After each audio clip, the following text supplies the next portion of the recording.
welcome back once again to Waterhouse Field in Biddeford on Time Warner Cable of Maine's Game of the Week. A beautiful day for a football game. Sunny, a slight breeze. Temperature at game time is about 70 degrees. As you see the captains on the field. And as we mentioned in the pregame, this will be the 90th meeting between these two schools. And I have been fortunate enough to be involved in this rivalry since 1988.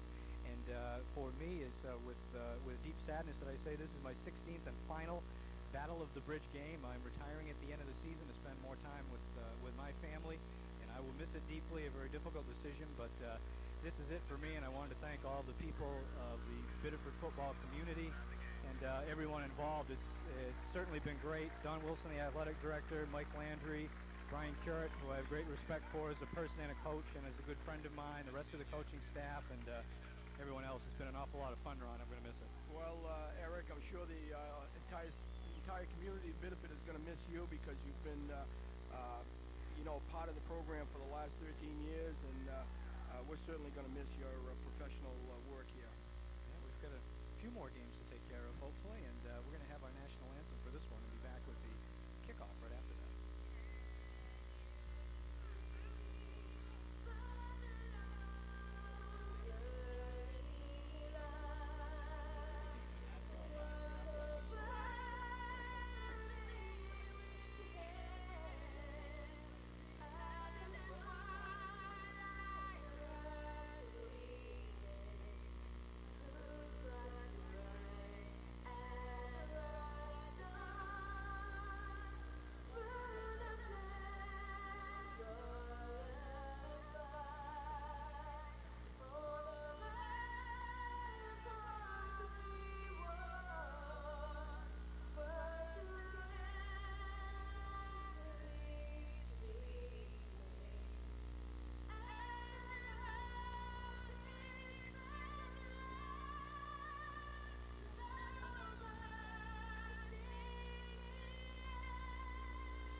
Doesn't get much better than this. The Battle of the Bridge for the 90th time this afternoon. Biddeford in the black uniforms, Thornton Academy in the white and gold. Both teams come in here with records of 4 wins and 3 losses. As we mentioned, they both locked up playoff spots. It's just a matter of where they are going to finish. So we are in line for a very good football game. You got to think the Thornton Academy would kind of like to win one here, Ron. They lost a very tough 7-0 game last year to Biddeford, and it goes back all the way to 1991 since the Thornton team has beaten Biddeford. So I'm sure that they would like nothing more than to come away with a win today. Well, I'm sure they're real hungry for a victory, and when you have a rivalry like this, and as you mentioned, it's been 9 years since they've beaten Biddeford, and I think I'm sure they're hungry and ready to get one. Biddeford has not lost at home to Thornton Academy since November of 1986. So they've won all 9 home contests in the last 13-plus years. Biddeford will receive the opening kickoff to start the ball game. Jeff Robinson, a senior, number 41, will kick off with Thornton Academy. A trio of players back for the Tigers, including Nick Bukovalis, Terry Deneen, and Michael Jen. And the 90th Battle of the Bridge is underway. Jin catches the kick at the 5. And he is tackled at the 23-yard line. And that is where we will take a look at the lineups for both of these ball clubs for you. We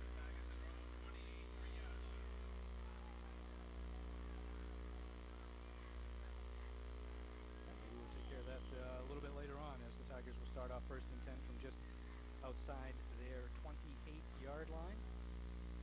Tigers a 25-18 winner over Bonnie Eagle a week ago to help secure their playoff berth. Tigers are lining up in a wishbone set, and they're unbalanced to the Trojan sideline. The handoff is to Bukovalis on first down. He gets 3 or 4 yards before he's taken down by Brian Szynski.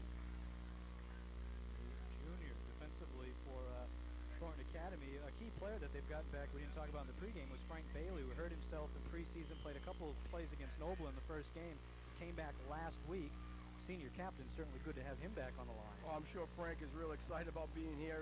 Last year he had a major injury that kept him out throughout most of the season, and now he's back. 2nd down and 7 for Biddeford. Makos rolls left. Looking for a man, and he's got him, and that is a complete pass. Danny Ryan, the sophomore, catching it for a first down. Well, Danny's got great hands and made a great catch there. Nice pass by D. And you know what Thornton needs to do is they need to contain D. Makos a little better, not allow him to get to the corner and roll out, which gives him plenty of time to see his receiver and complete the pass. Thornton Trojans, under the leadership of head coach Kevin Kiesel, spent 6 years as an assistant at Thornton Academy and taken over this year his first head coaching experience, and of course for the Tigers, Brian Curett, the head man. 1st and 10, fake to the fullback. Makos under pressure. A lot of pursuit from Thornton. And Szynski finally rolls him out, but actually Makos did a decent job of just getting back to the line of scrimmage. Well, D's capable of doing that. You know, he likes to scramble and do his own thing and reverse his field. And, you know, out of nothing, he gained a good 3 yards. So they give Makos 3 yards on that play up to the 39-yard line. Opening drive of the afternoon. We're just a minute and 18 seconds into this one. Well, Thornton's in their basic 4-4 defense. They have 4 defensive linemen, 4 linebackers, and 3 deep in the secondary. Makos rolls right. Keeps the football. Nice fake of the pitch. And that's actually a very fine play made by Stephen Skarks, a junior, to tackle Makos. Well, outstanding play there by number 77, Skarks. It looked like the option was there, and D was going to turn it up, and I thought Thornton did a nice job pursuing to the football. Pickup of a couple on the play for Makos up to the 42-yard line. It'll bring up 3rd down and about 5 for the Tigers.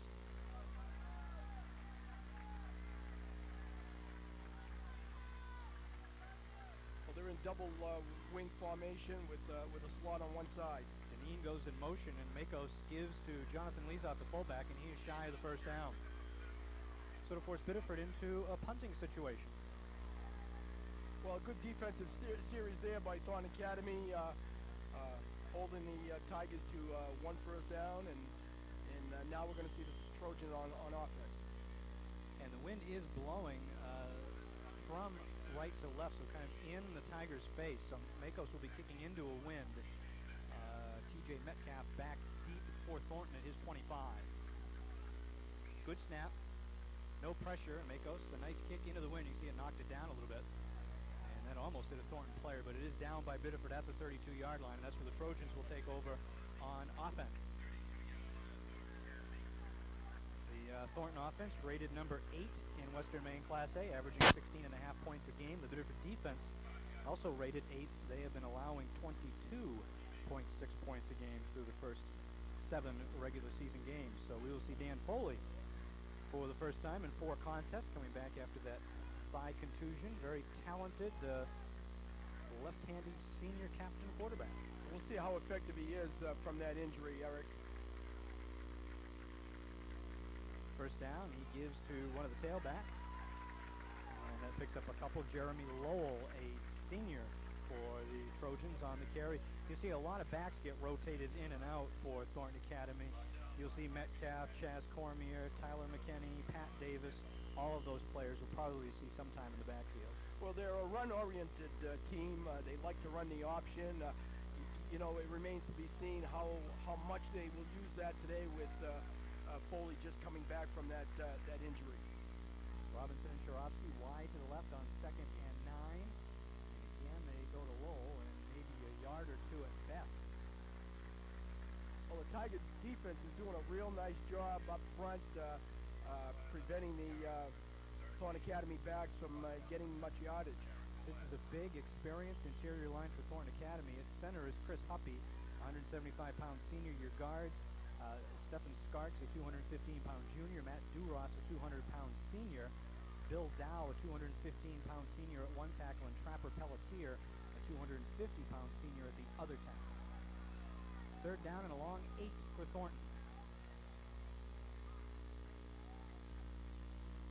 Foley keeps it and fumbles the football. And that's recovered by Biddeford. Michael Ginn picks up the ball.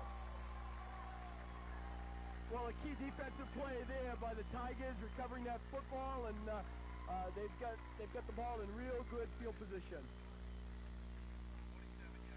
Thornton was executing the option play, and Dan Foley was going to keep the ball, and I'm not sure if he got hit. Eric just lost the ball. It came out, scored it about 5 or 6 yards forward. Michael Ginn ends up recovering it for the Tigers. So an early turnover. Let's see if the Tigers can put some points on the board as a result of it. They'll have the ball at the Thornton 43, 7:56 left in a scoreless first quarter. We're in the trips formation, 3 wideouts. Makos rolls right. Got a couple of receivers. Dumps it off for Kerry Deneen, and that's caught at the 30 for a first down. Boy, Makos just waited until Kerry Deneen saw seam and made that cut. Well, again, Dees has a lot of time to throw. They've got him rolling out, and as he's rolling out, he's just looking and just picking the open receiver. And really, he's got a lot of time to throw, and I think Thornton's going to have to do a much better job of containing on the corner and making Dees throw maybe a little quicker than he is. A pickup of 14 yards on the pass play. The ball is at the 29-yard line for first and 10. Here's Lezot. Busts it up the gut. Lezot up to the 21-yard line. Nice carry by the senior fullback. Nice run there by John Lezot. Tough, hard running. And again, the offensive line doing a real nice job of opening up holes. That is a pickup of 7 down to about the 21-yard line. So it's going to be third and about 3 for the Tigers from the right hash mark. Patrick Marcotte, the center, looks back to Makos. Ginn is wide to the left in double slot. Misdirection to Bukavalis. A little bit of room on the right side. Bukavalis appears to have the first down. Let's see where they mark it. Nick Bukavalis with a big 90-yard kickoff return for a touchdown a week ago that gave Biddeford a crucial win over Bonnie Eagle. Well, they ran an outside counter play, and Nick did a real nice job of finding the hole. The counter play works for a first down. Ball is now at the Thornton Academy 17-yard line. Bukavalis will come off the field and get a little bit of a rest as Danny Ryan comes in, and now Biddeford will line up in an I formation. This is a new wrinkle offensively for the Tigers. Makos, he's going to try a quarterback draw. He does run with a football, eludes one tackler, and is pushed out of bounds by Szynski at the 15. Well, again, D making a play out of nothing, really. He scrambled and, again, got a good 3 or 4 yards. Yeah, they mark it all the way down to the 13-yard line. So a pickup of 4. So with 6.5 minutes remaining in the opening quarter, Biddeford will have second and about 6.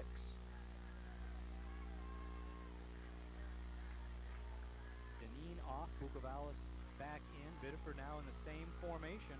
Oh, now they'll split Ginn out to the left, but they're still in the I in the backfield. Yeah, they're I formation in the backfield. They've got twins as receivers out towards the Thornton sideline. They give to Bukavalis. Big hole, Bukavalis to the 5. Touchdown, Tigers! Well, a real nice hole there by the offensive line, and Bukavalis went right up the chute for the touchdown. A 13-yard touchdown run by Nick Bukavalis makes it 6-0 Biddeford.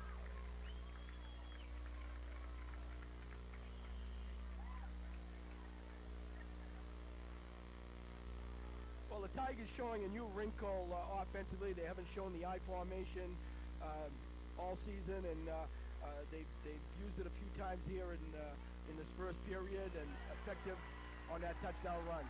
And Craig Willette's extra point is good. And with 6:28 remaining here in the first quarter of play, Biddeford has taken an early 6-0 lead. So the turnover hurts, Ron. Biddeford goes 43 yards in 5 plays to score.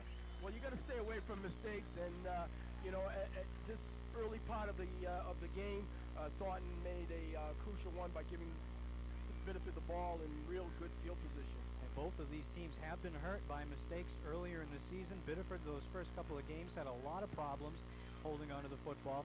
Thornton kind of experienced that same thing against Massabesic, Ron. They played a great game, led after 3 quarters, and kind of fumbled things away after that. As we see the replay of the touchdown by Bukovalis, really from up here we had a great view of it, Ron. Just a big hole for him to run through. Yeah, huge hole, and you know, the Biddeford offensive line, I think, is doing a real nice job of creating those holes for the Tiger backs. So the Tigers to kick off, and senior Ryan Chessman will kick off for Biddeford. Kick comes to an up back at the 28-yard line.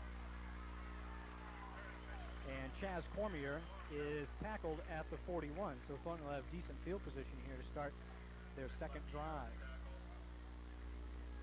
Yes, they've got good field position, 41-yard line, and they're in pretty good shape as far as what they can utilize offensively for plays.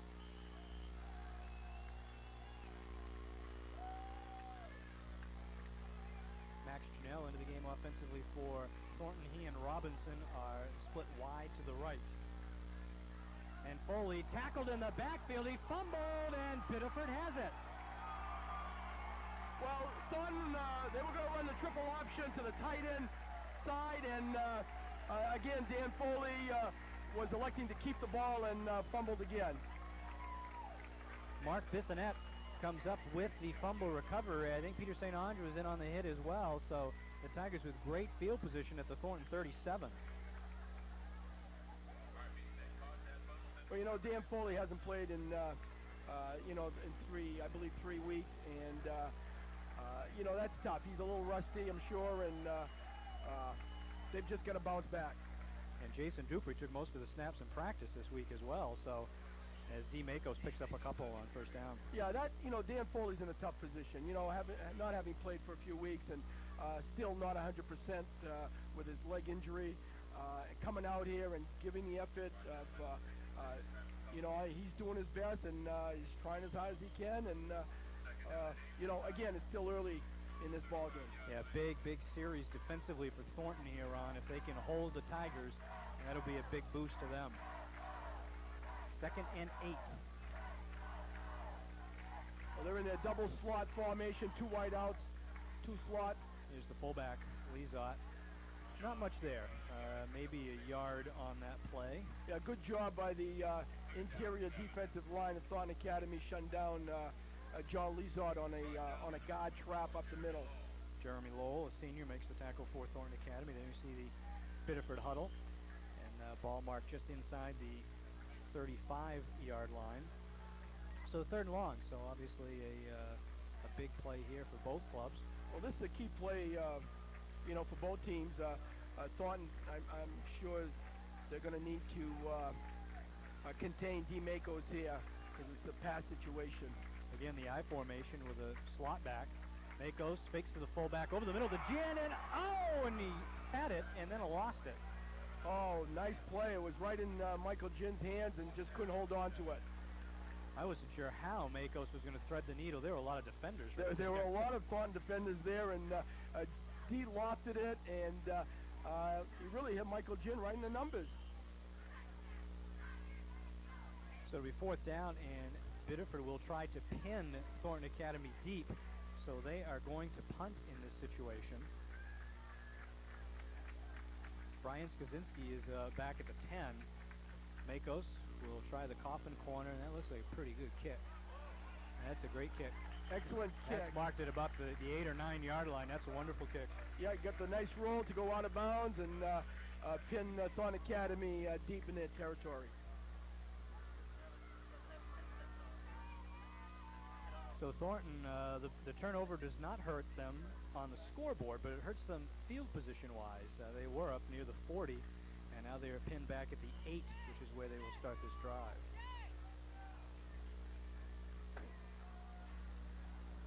.444 remaining first quarter action. Biddeford leading 7-0.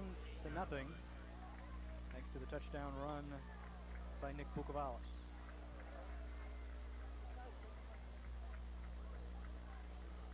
Foley brings him out and gives to Lowell, a halfback, and he is up to about the 14. Michael Ginn makes the tackle.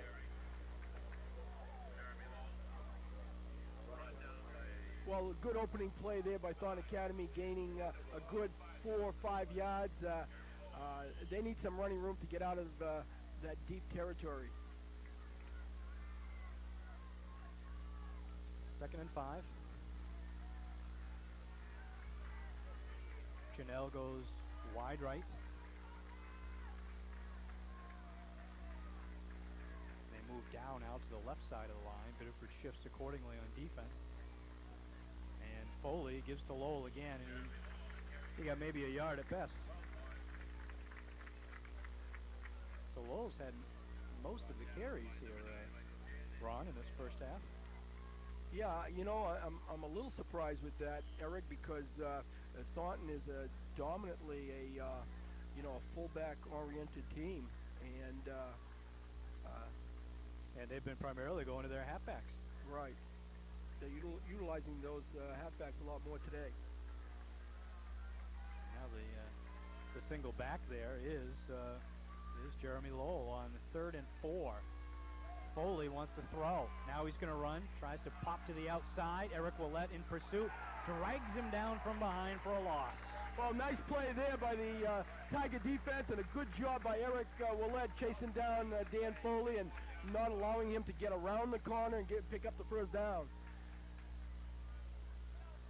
So the Tigers should get excellent field position. There is still a breeze blowing from right to left. So Jeremy Lowell, who does the punting for Thornton, should have the wind at his back. Nick Bukovalis is at midfield to receive the punt.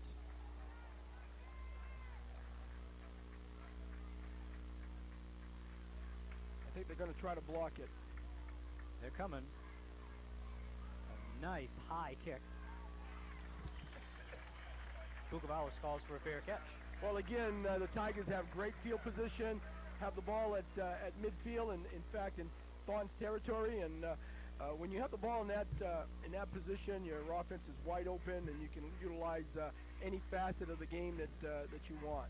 So, really, field position has been a key so far in this period, and it's favored Biddeford side. Yeah, the first quarter of the game. First quarter of the game has been pretty much played on the Thornton half of the field. Biddeford is really short in the field here, which puts a little more pressure on Thornton's defense to do a good job in containing the Tiger offense. From the 46, it's 1st and 10. Here's the fullback, Lizot, and that was not a fumble. That was very close.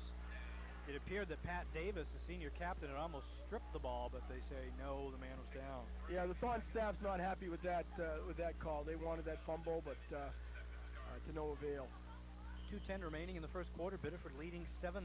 Thanks for joining us here on Time Warner Cable of Maine's Game of the Week, the annual Battle of the Bridge between Thornton Academy and Biddeford High School.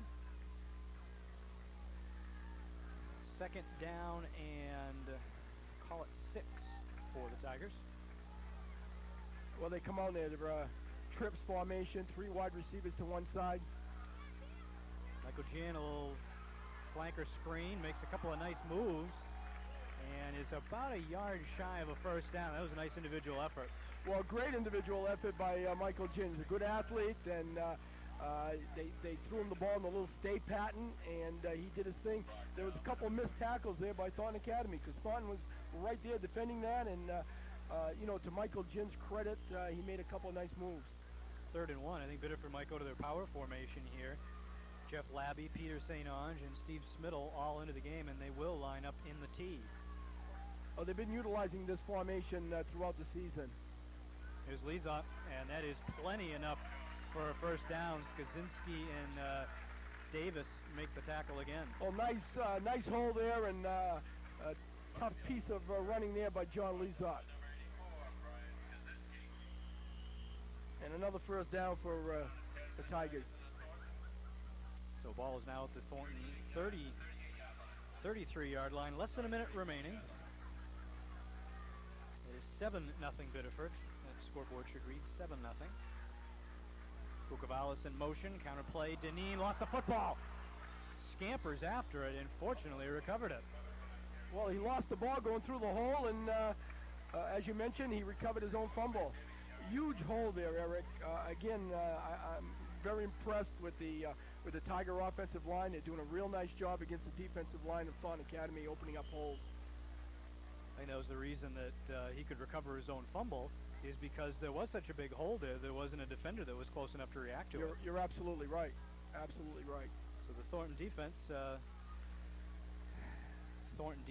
trying to regroup here and stop the Tigers. As Biddeford now with the ball at the 33. It's 2nd and 10. That is going to signify the end of the first quarter of play, and what we are going to do is go down to the sidelines to Jay Harper for this interview with the Tigers leading Thornton 7-0.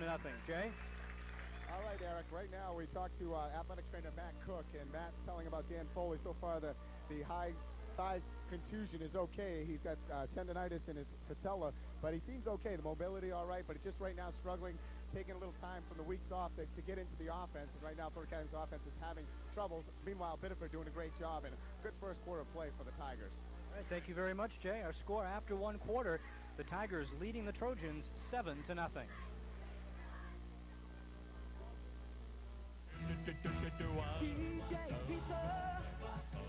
Homemade goodness in every bite.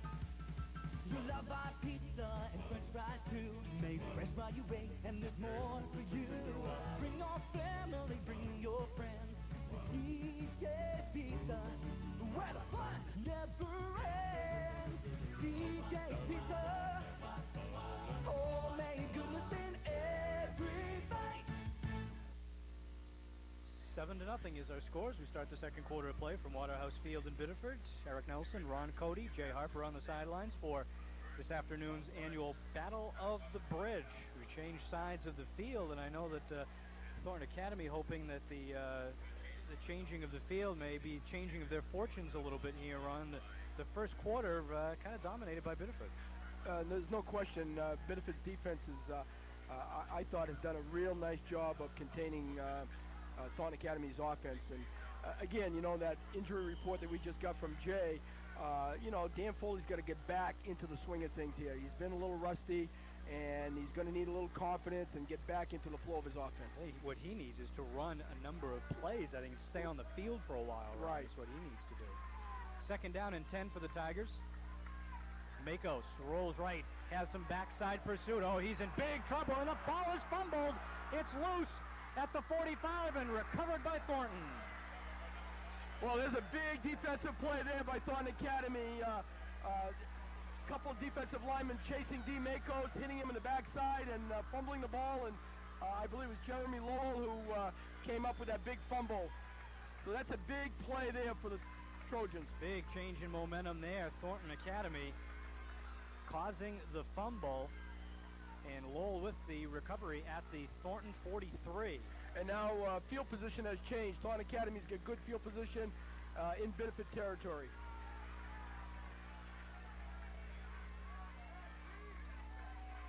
Foley pitches halfback option. Under pressure, lobs it up and incomplete. Tigers just had real good pursuit on that play as T.J. Metcalf tried to throw the ball. Well, real good pursuit by the Tigers, and well covered too in the secondary. So he really had nowhere to throw. He threw that one up for grabs, and luckily the Biddeford defense didn't pick that ball off. I don't think the Tigers were fooled by that play. I think they've got that in their scouting reports that when T.J. Metcalf comes in the game, he's very capable of throwing the football. Incomplete pass brings up 2nd and 10 for the Trojans. 2 wideouts to the bottom of the screen. Metcalf goes in motion. And there is the fullback on the play, and Lowell plunges ahead for about a yard. But I think, getting back to my point earlier, I think what would do Dan Foley a lot of good is to be in there for more than just 3 plays, Ron, to get in there to get a few first downs and to kind of get into a rhythm and get back into that game type of atmosphere. You're absolutely right. He's got to get into a flow. He's got to get that rhythm back, and as he does that, and if they can pick up some first downs, he'll gain his confidence back, and which is what he needs. 3rd and 9 for Thornton. Foley's going to throw. Man, wide open in the right flat to the 30, to the 20, and Bukovalis finally pushes Chas Cormier out of bounds. That's a huge play for the Trojans. Well, he was wide open in the flat area. Foley running a little play action pass, faking to the fullback, and hitting Cormier out in the flats for a big gain. Wow, from the 42 down to the 14, so a 28-yard pass play from Foley to Cormier, and a very nicely called play by offensive coordinator Craig Agresti. Cormier was just wide open, had a lot of room to run. Well, that's their first down, Eric, that Thornton Academy has gotten so far in this game. This is the deepest penetration of the game for Thornton as well. From the 14, another fumble, and Foley pounces on it. He had trouble with the exchange between he and, I believe, Lowell. Well, they're running the option, and it looks like they're almost reading the option, which means that Dan Foley decides whether he's going to give the ball to the fullback or keep it himself. And, there's a little miscommunication there between the quarterback and the fullback. And, again, they were lucky that they still got the ball on that play. Loss of 2 after the fumble. It's 2nd down and 12.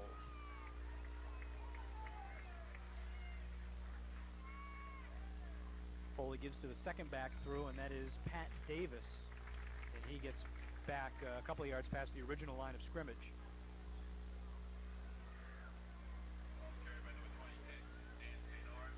Well, they're in 4-down territory, so they got 2 downs to, to try to pick up this, 8 yards for the first down. Max Janelle will bring the play in for Thornton Academy. Reed Shurovsky out of the game. So a big 3rd down conversion here for Thornton Academy.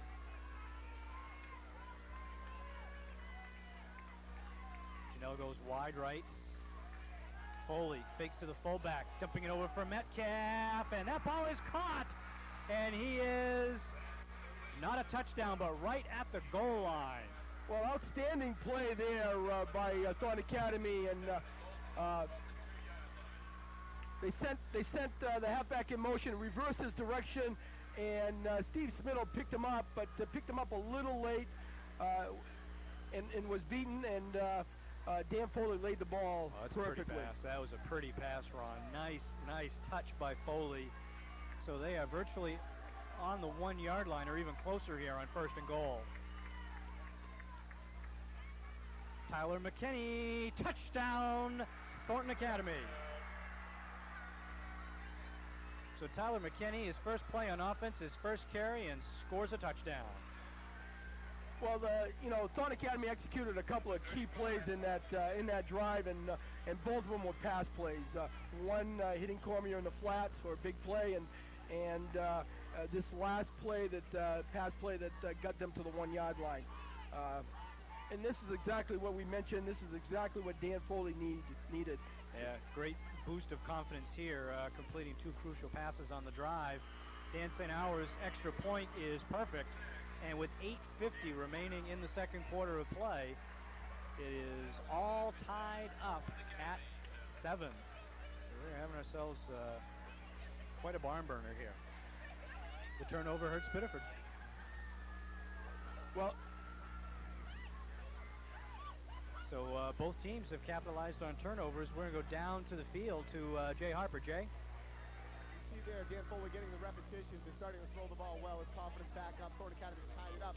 And playing at this field is probably one of the best places to play a high school football game. The crowd right on top of it, the huge proximity of it really makes a difference for these kids. And Ron, I'm sure you remember all the games you coached on the sideline. I remember playing back here in '78. The most fun to play, even though you're at Biddeford's home field for Thornton Academy players. Well, you're absolutely right, Jay. I can remember in the bus, I was telling Eric prior to the game, you're coming into the field, and they're lined up. The bleachers are filled. They're lined up along the fence, and you just get yourself pumped up because the electricity is in the air. And it couldn't be any tighter as we are tied at 7. The kickoff bounces to Michael Ginn just outside the 20, and no return there by Ginn. That was an outstanding tackle made by Chaz Cormier, and the Tigers will take over offensively in a deadlocked game. Well, that was a tough kick to handle. One of those squibbers and bouncing all over the place, and not allowing Michael Ginn to, to use his talents to get any yardage whatsoever.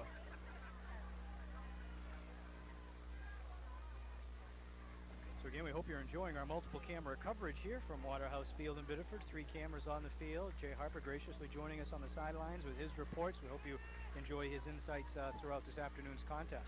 1st and 10 for the Tigers. Here's the fullback, and that's a fumble. Loose ball recovered by Thornton. Number 43, who I do not have in the program, recovers the fumble for Thornton Academy. Well, that was a guard trap up the. That was a guard trap up the middle by John Lezard, and he fumbled the ball. So Biddeford has fumbled on consecutive plays here, Ron. Their last play from scrimmage, they fumbled as well. So Thornton Academy, it's funny how second quarter, a polar opposite of the first quarter. Well, so far, both teams have capitalized on fumbles, both of them creating touchdowns, and right now Thornton has the ball in real good field position. From the Biddeford 28 and a penalty flag. That is our first penalty of the afternoon, and I believe we have offside on the defense is what the call is going to be. Looked like a Tiger jumped offside. Rick Olfeen, the referee for this afternoon's game, and that's what it is. Offside against the Tigers. So that gets Thornton Academy 5 yards closer to the end zone.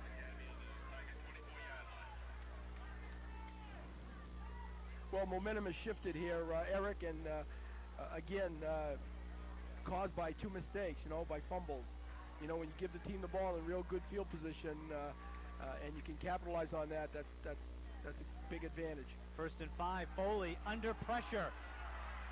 Eludes the sack, but finally is gobbled up by Patrick Marcotte and company. Well, real nice job there by Patrick Marcotte and a number of other Biddeford defenders pursuing Dan Foley and not allowing him to turn the corner or even allow him to throw the football. Mark Bissonette also in on that sack, and that is a loss of 7, so they go from 1st and 5 after the penalty to 2nd and 12. That's a big defensive play there, Eric. 1st and 5, now it's 2nd and 12. You're calling different plays here now. 2 wide outs to the left. Foley gives to his fullback, Davis, and Smiddle and Willette make the tackle for Biddeford. Well, the Tigers are extremely tough up the middle and doing a real nice job of not allowing the fullback to get any yardage whatsoever. There's no question coming into this game, Coach Curran's defensive plan is that not to allow the fullback to beat them. And right now they're doing a real good job of doing that. 3rd down and about 8 for Thornton as they are in 4-down territory, so basically they're going to have 2 cracks at a 1st down here. Metcalf goes in motion, and Foley looks that way to his left, lofting it up for Metcalf. That catch is caught! An incredible catch by Metcalf. Unbelievable catch, Eric. Unbelievable catch. The ball was knocked up out in the air, and just an unbelievable catch. That is amazing. It looked like Bukovalis had come over from his safety spot, tipped the ball, and I don't know how he did it, but T.J. Metcalf catches it inside the 5. Well, I thought that play was very well defended by the Tigers. It got tipped, and again, great catch. Great catch. Wow, that is a fantastic catch, and Thornton's going to have it 1st and goal from the 2.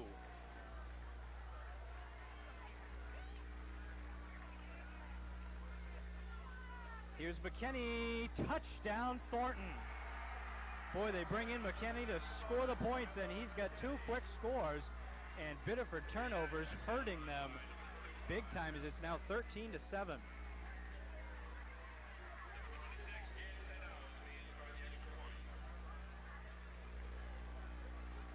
Well, again, Eric, both teams have capitalized on mistakes, and there's been 3 huge mistakes in this game, 3 fumbles, Biddeford scoring after Thornton's fumble, and Thornton scoring twice after Biddeford's fumbles.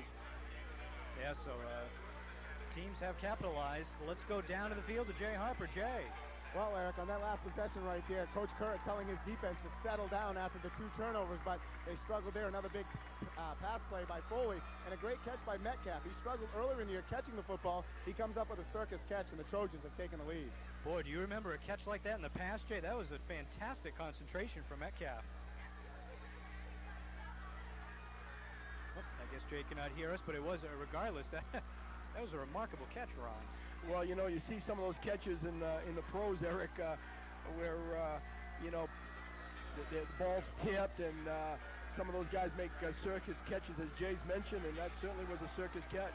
Yeah, Dan St. Hours added the extra point, and within a 2-minute span, 2 Biddeford fumbles have turned into 2 Thornton touchdowns, and the Trojans now lead at 14-7 midway through the second quarter. So far, this has lived up to its billing. Jeff Robinson to kick off. Punches it to Ginn at the 16. Oh, a great open field tackle by the Trojans. That is number 31, Dustin Giroux, a sophomore, makes a great open field tackle. Yeah, real nice coverage by Thornton Academy's kickoff team. Again, you know, you get Michael Ginn in the open field, and he can do some things, and Thornton's doing a real nice job of not allowing Michael to do that.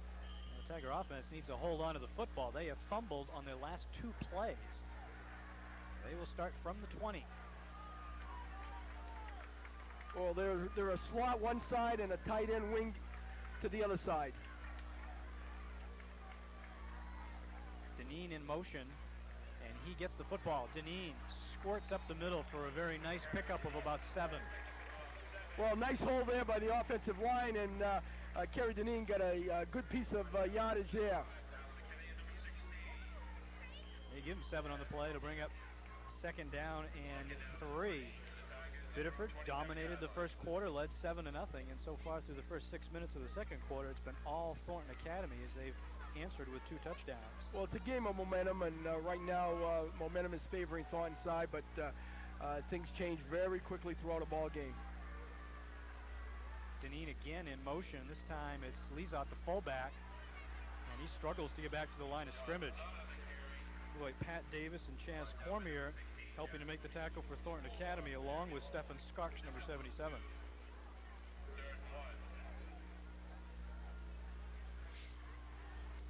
On 3rd and 1, they're going to bring in the big package here on 3rd and short. Right, they're straight T formation, and they bring in Jeff Labby and Peter St. Onge, and keep John Lizot in the game. So, as you mentioned, their big package is their short yardage package.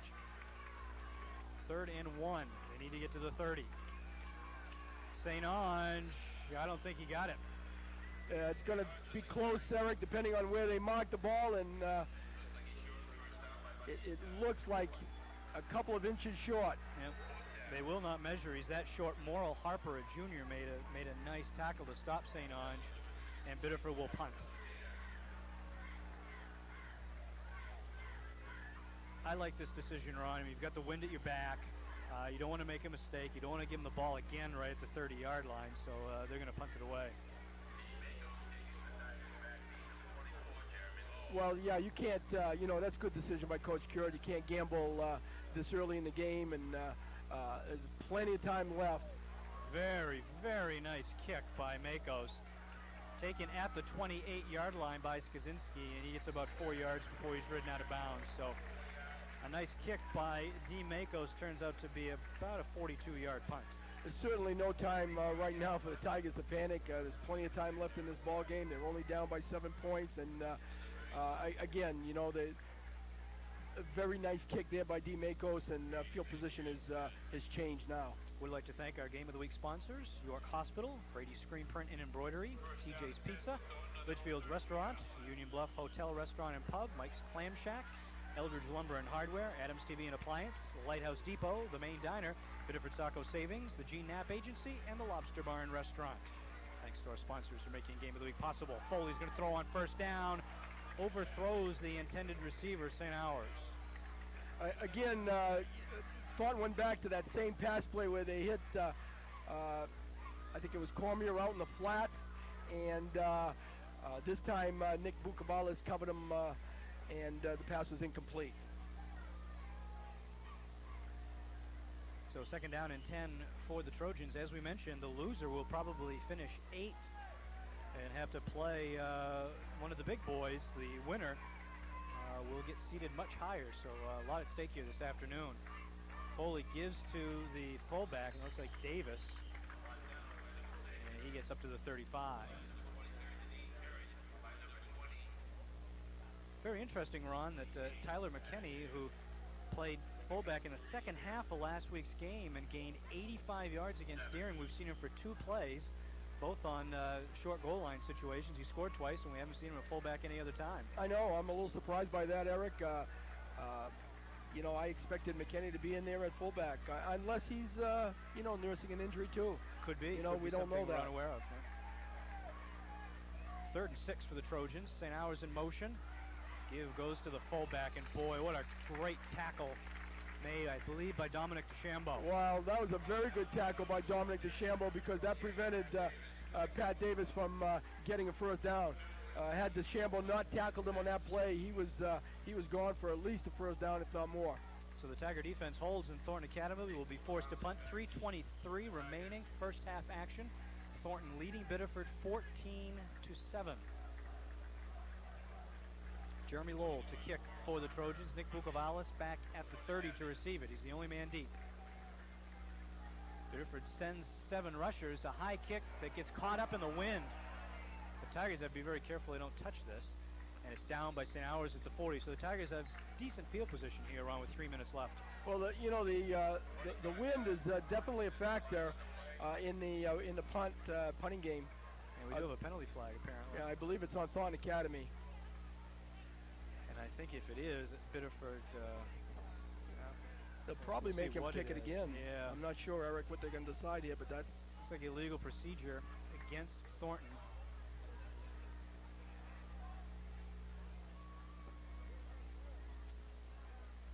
Legal procedure declined. They will take the result of the play. So the penalty is not accepted. Tigers will take over just inside the 40. Well, pretty good field position there by the Biddeford offense, and with 3 minutes left on the clock, let's see if the Tigers can get anything going here. Danny Ryan and Michael Ginn are the wideouts in this formation. Well, they're in their double slot formation.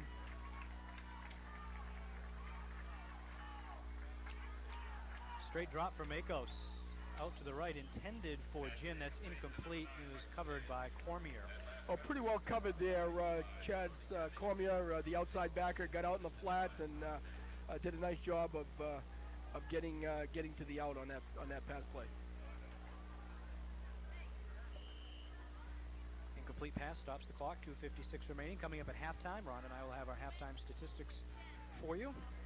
That's coming up at the conclusion of the half.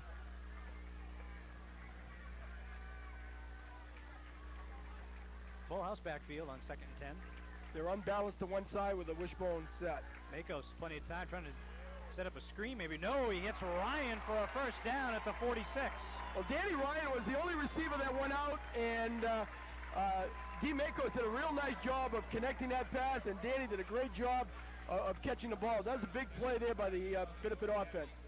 Boy, that's really relying heavily on your receiver, obviously, Ron, because a lot of people to cover him. Makos had time, and Ryan got open. Yes, he did. From the 46-yard line, that play picked up about a dozen, I believe, as Makos picks up the loose ball, dumps it out for Ginn, and that's close to another first down at the 35. Well, Biddeford's pass game is looking real good right now. Receivers are getting open, and Thornton secondary is going to have to shore up their defense here and cover those receivers a little more, a little too much cushion on those pass plays. They will call for a measurement here. Remember that both teams have a full complement of timeouts remaining. Neither team has taken one. So with 2:19 left, a lot of football remaining here in the first half. And That is going to be just short. Second and an inch, Eric. Yep, very little room there. Yeah, the final week of the regular season in Western Maine Class A. Just one other game going on today. Chevrolet playing Deering, a game again with playoff implications. All the other games were played on Friday night. Ron and I will talk about that as well as our halftime statistics coming up in a few moments.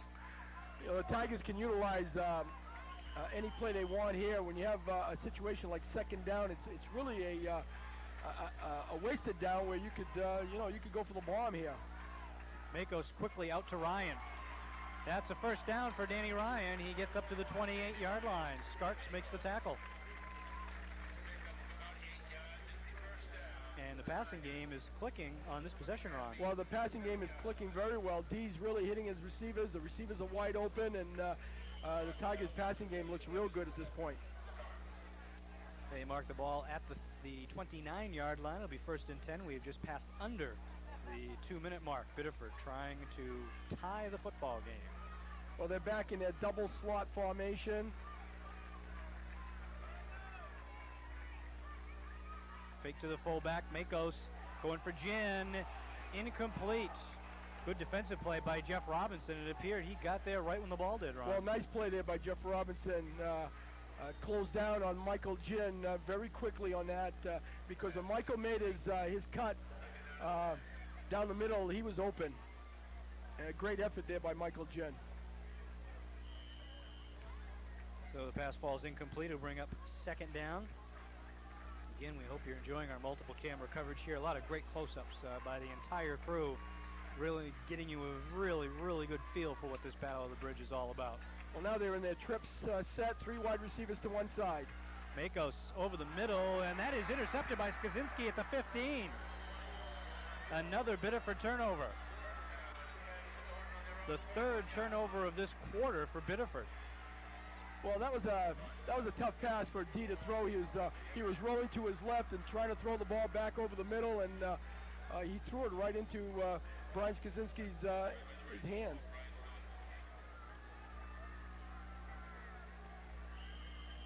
So the turnover comes with 1:36 remaining here in the first half of play.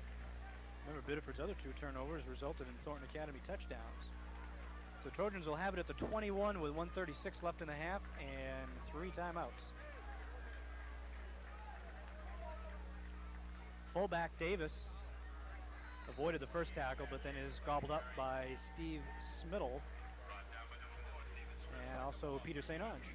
I think the Trojans here are going to keep the ball on the ground and make sure that they hold on to the ball and not fumble it here. And I think they'd be very happy going into the locker room up 7 at halftime.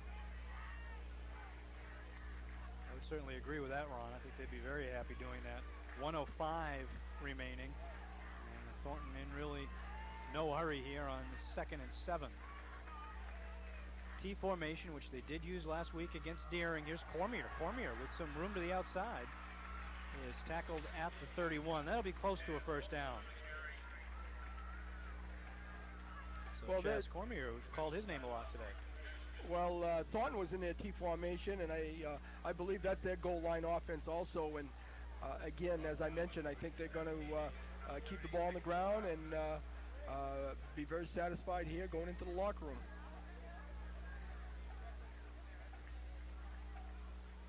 Now, regardless of what happens here today, Thornton Academy certainly enjoying a fine season. 2 consecutive losing seasons for them, which is very much out of the ordinary. As you see, Cormier just shy of the first down. And Thornton's missed the playoffs the last 2 years. So regardless, Kevin Kiesel and his staff, Ron, have done a really fine job getting this club back into the playoffs. And once you get to that level, anything can happen. You're right. Kevin, it's his first year as a head coach, and he's got a young staff, and they've done a real nice job with this team. And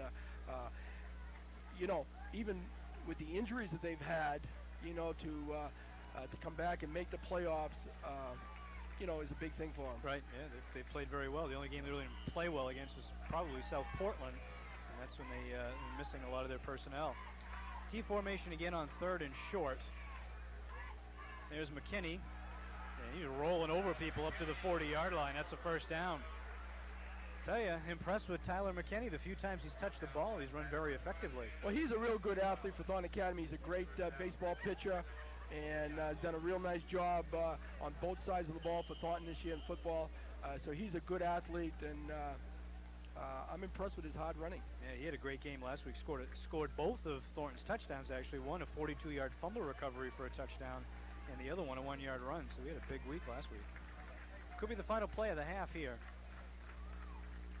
Foley keeps it. Now he's going to throw to Cormier, and Bukovalis just broke it up. Thornton tried to break one there. Well, they a little surprise tactic there. They stayed in their straight T backfield and ran a little play action pass and threw the ball out in the flats. That's a little risky play, all right, because when you're throwing the ball out there in the flats, you know, all it takes is one defensive halfback to step in front and pick it off, and then there's plenty of running room.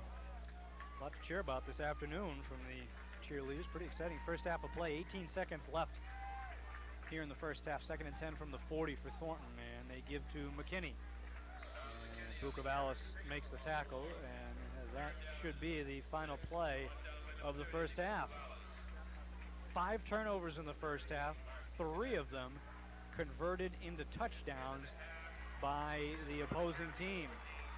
And after one half of play in the 90th Battle of the Bridge on the York Hospital scoreboard, Thornton Academy leads Biddeford 14-7. Ron and Jay and I will be back with our halftime show in just a moment. I work hard for my money, so I am very careful about the bank I do business with. Saco and Biddeford Savings Institution is Maine's oldest mutual savings bank, so I feel comfortable that my money is safe and growing. They help me go to college, buy a house, start a business, and raise a family. Saco and Biddeford Savings feels as strongly about this community as I do. And as the years go by, they'll be right there with me. To retirement. SBSI, more bank for your buck. Standing over 5 incredible stories high in the heart of York Beach, the Union Bluff Hotel has been architecturally rebuilt from its 1868 appearance. Do you feel like having the biggest and best breakfast around? Maybe enjoy a great lunch while in the fun atmosphere of the Beach Street Pub with 11 beers on tap, or simply have a romantic dinner at the main Beach Street Grill. Some things still remain the same at the Union Bluff Hotel: the view, the beauty, and the year-round atmosphere. DJ Pizza, homemade goodness in every bite. You love our pizza and french fries too, made fresh while you wait, and there's more for you. Bring your family, bring your friends to DJ Pizza, where the fun never ends. DJ Pizza, homemade goodness in every bite. I work hard for my money, so I am very careful about the bank I do business with. Saco and Biddeford Savings Institution is Maine's oldest mutual savings bank, so I feel comfortable that my money is safe and growing. They help me go to college, buy a house, start a business, and raise a family. Saco and Biddeford Savings feels as strongly about this community as I do. And as the years go by, they'll be right there with me. To retirement. SBSI, more bank.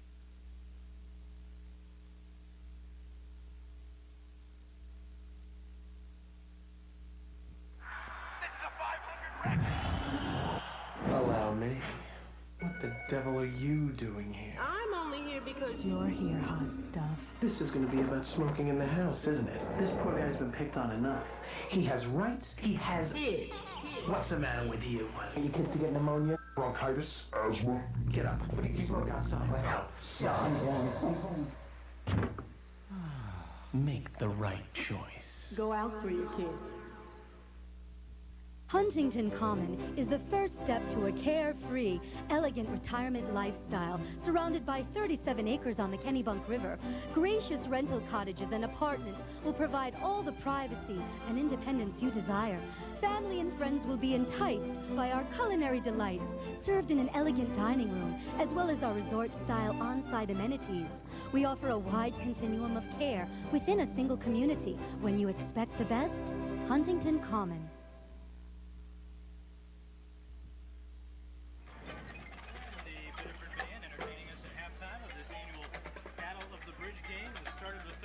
history of this heated rivalry between Thornton Academy and Biddeford. Our score at halftime is the Thornton Academy Golden Trojans 14, Biddeford Tigers 7. Eric Nelson along with Ron Cote, Jay Harper on the sidelines.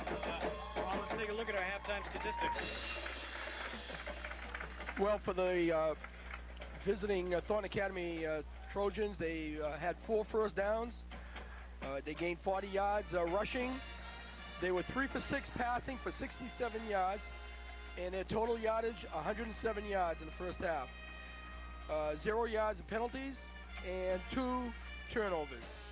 For Biddeford, 6 first downs, 41 yards rushing. In the passing department, they were 5 for 9 for 49 yards, a total yardage of 90, penalty yards 5, and 3 turnovers. So really, not a lot of eye-popping offensive numbers there in the first half. If you take away all the turnovers, the defenses haven't played all that badly in the first half. No, I think the defense, both teams have done a real nice job. When you look at the scoring offensively, you know, all 3 scores have been as a result of fumbles and or an interception. You know, so the mistakes has been really costly for both teams. Yeah, that's resulted in all 3 of the touchdowns. As we mentioned, this is the final day of the regular season. Cheverus is playing Deering today. That will have an effect on the playoff standings. Last night, Portland, an overtime thriller over South Portland. They remain undefeated. Massabesic beat Sanford last night, so they are undefeated. So it'll be interesting how first place is determined, since they both have 8-0 records. The other team that'll obviously be in the playoffs is Bonnie Eagle, who finished their season on a high note, their best season in Class A by beating Westbrook last night. They are 5-3. So they, along with Sanford, Biddeford, and Thornton, will be the 8 teams in the playoffs next week. So it should be a very exciting tournament. What we're going to do now is to go down to Jay Harper on the sidelines and hear what Jay has to say. Jay? Eric, Ron, you talked about Tyler McKinney not getting many carries in the first half. I talked with Kevin Kiesel right at the end of the first half. He said nothing there, no problems with McKinney, just trying to rest him, get him ready for the second half. And he says, I got 3 good fullbacks. I want to use all 3 of them and give them the touches. But as you noted, he had a big second half last week versus Deering. So we expect to see him get the ball a lot more in the second half. Guys? Thank you, Jay. That's key, Ron. I mean, if we see McKinney more in the second half, I thought he ran real well in the first half. Well, that's a good point that Coach Kiesel's told Jay that he's got 3 good fullbacks, and he's resting them and using them, you know, in different situations, and each fullback should be fresh. Yeah. So we may see a little more of Tyler McKinney in the second half. Yeah, bear in mind, Thornton Academy will get the ball to start the second half of play as well. Crucial battle of the bridge, playoff position at stake. Ron, Jay, and I back with the second half kickoff in just a moment. Teams and schools, wholesale custom screen print and embroidery since 1980. Check out their factory outlet, carrying top quality name brands, located on Route 1 in Biddeford. Don't throw away a TV or VCR just because it doesn't work. Let Adams TV and Appliance Store fix it for you. And if it's not repairable, they have new TVs, VCRs, washer dryers, refrigerators, and more. Just off Route 1 on 9B in Wells. It's worth the trip if it'll save you money. Make sure you stop at Coastal Convenience and Gas Station in Old Orchard Beach for one-stop shopping with over 6,000 items to choose from. Open daily from 6 to 1 a.m. in the morning. Mike's Clam Shack, a local's favorite for the best seafood. Mike and his great friendly staff would like to invite you to their spacious new location on Route 1 in Wells. Try their new expanded menu, filled with a variety of traditional home cooking. Come down and relax in their comfortable pub and indulge in an appetizer with some friends. Mike has built the tradition over the past 10 years, and it all comes down to this: good food, good spirit, and great company. Moments before halftime, you see one of the many banners lining the field here, and that is atop the old press box, where for many a season Steve Twombly and Rob Fernhaber and myself spent many a Friday night on top of that press box over the years. Of course, since they changed the field 2 years ago and built this beautiful press box on the other side, they switched the home side over here as well, and I think you know, what Jay Harper said during the first half. Really, this has got to be one of the best places to play, one of the best places to watch a high school football game. You're just so close to the field. Well, you're right on the action, Eric, and it almost puts the fan in the game, and they enjoy that, you know. And now with all the seating that Biddeford has, they can accommodate, 5,000 people here very comfortably. Yep. And so it's a great place to play. I can remember, Eric, back in 1976, my first year here at Biddeford. You mentioned the press box on the other side. Well, it's no longer there. That we had a little crow's nest where my first year here, Mike Landry and I were up in that little crow's nest, and it was the Biddeford Thornton game, and we were freezing. What a difference! It does make a huge difference. Okay, we're going to go back to the field, down to Jay Harper. Thanks, guys. Talking with Coach Brian Curran right now at the half, and he said not big things. He told his team. He said, we turned the ball over. That's cost us. We got to hold on to the football. We struggled with that all year. Offensively, the last play of the half when they threw the interception, he said that wasn't the play called, and that cost them as well. A nice scoring opportunity. But he said his team is quite capable of winning this game. They just got to come out and play error-free football in the second half. Guys? Thank you, Jay. Again, we talk about this a lot, Ron, but the start of the second half is obviously a very crucial time for both of these teams who can get off on the right foot and kind of make a statement early on in the half. Right, and with Thornton Academy receiving the ball, we'll see here if Biddeford's defense, prevents them from getting first downs, and Thornton Academy's offense can move the football. The captains for both clubs will head out onto the field to show us where Thornton Academy will be receiving the ball. As you see, the wind is still blowing quite stiffly, but a great crowd here. You see the press box where we are currently, and at one time there was a coach's perch or tower over here at one time too, Ron, because the first year that I did the games here, we were in that area where the wind would sway back and forth. There was no protection at all, and that was an interesting experience as well. Yes. There's no question that and there we are, our vantage point. There's no question that this field has really changed in the last 20 years, and the people have done a great job here of making this field really a first-class field and a first-class place to watch a football game. Yeah, and really evidenced, I think, in large part too by the field house and the canteen facilities and everything. What an improvement! That's a beautiful facility over there. Right. It's too bad, Eric, we just don't have the time to go down there and have some fries and a cheeseburger. That's right. No snacks at halftime. There's too big a crowd waiting to get in. So, all right, there you see Scott Dakota. Good to see Scott back on the sidelines. We get a shot of him talking to some of the team there. Nice to see Scott back on the sidelines with some of the health issues that he's been dealing with, and it's great to see Scott there. Well, Scott looks great, and he's feeling good, and he's bounced back. Just like we thought he would, and he's right on the sideline. Let's hope he just doesn't get too excited. So that was Scott Dakota. Just saw him in the shot there. So, yep. Okay, so Ryan Chessman will kick off for Biddeford, and so Thornton Academy will have the ball, and they'll be going into the wind and into the sun here to start the third quarter of play.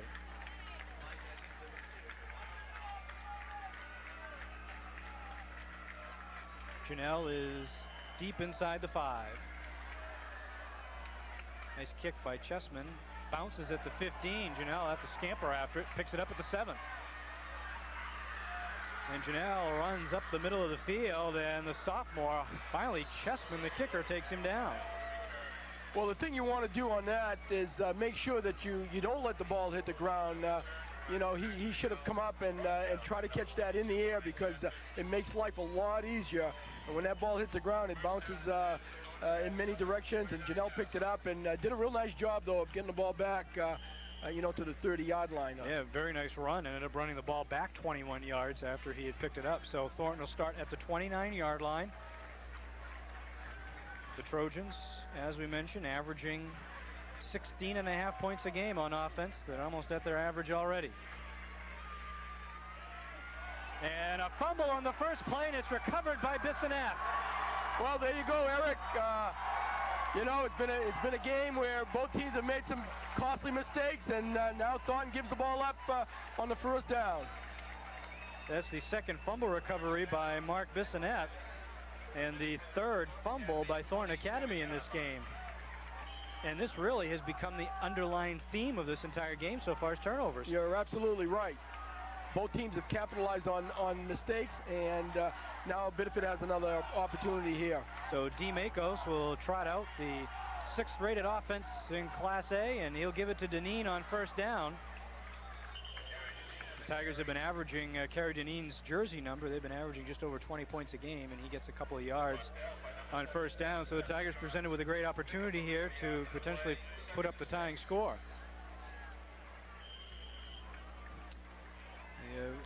Would like to mention the offensive starters for Biddeford: Patrick Marcotte at center, guards Marcus Jolan and Ben Dow, tackles Matt Benson and Chris Lapierre, the tight end Eric Willette, quarterback D. Makos, fullback John Lezot, Kerry Deneen and Nick Bukovalis are the halfbacks. Michael Ginn is your quarterback, your wide receiver, excuse me.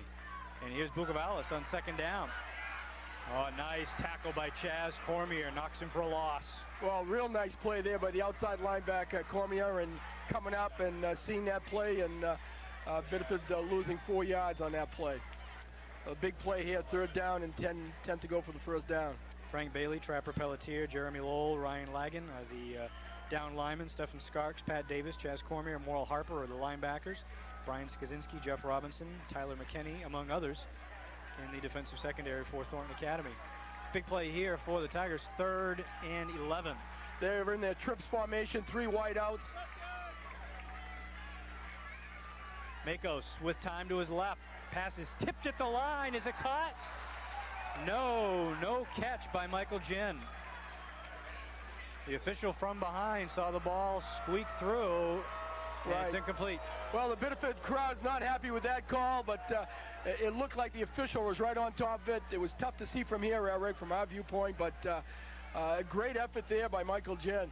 The ball got tipped and still almost made the catch. So 4th and about 11, it appears that Biddeford will, I think they're going to go for it here as opposed to punting. Yeah, I would say they're going to go for it, and they're in their double slot formation.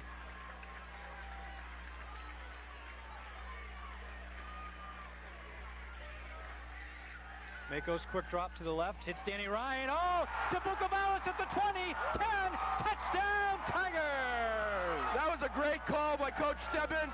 Very, very well executed play by the Tigers, and I was expecting them to pull a trick out of their hat, and Coach Stebbins came up with a big play, well executed by the Tigers. 29-yard pass play. Nick Bukovalis with his 2nd touchdown of the game, and it's 14-13 Thornton. And again, a team capitalizing on a turnover. Again, yep, and like you mentioned, that's been the theme of this game.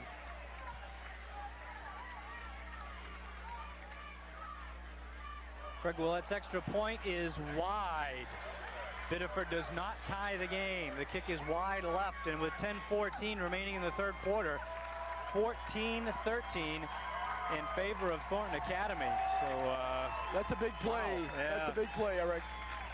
Very big play. We will be back with more of the Battle of the Bridge in just a moment. Welcome to Litchfield's, where they offer casual dining for every taste. For lunch, enjoy a hearty sandwich or their delicious chicken Caesar salad. Relax in the Manhattan Oyster Bar, where you can enjoy a cocktail, an order of jumbo shrimp, or their delicious smoked Maine salmon. Their menu includes the freshest seafood, blackened swordfish, and baked stuffed lobster. You must try Litchfield's Black Angus prime rib and aged hand-cut New York sirloins. It's what makes Litchfield's the best.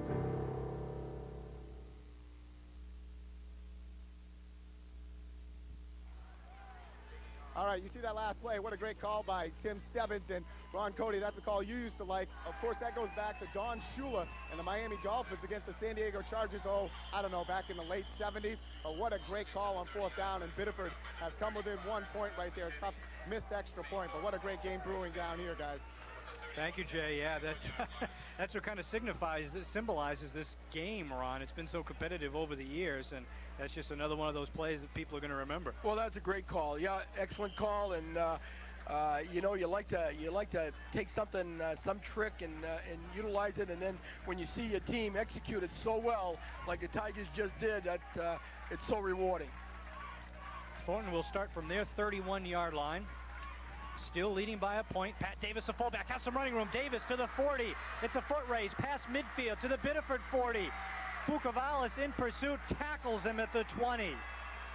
Great run by the fullback, Pat Davis. Outstanding run there by Pat Davis.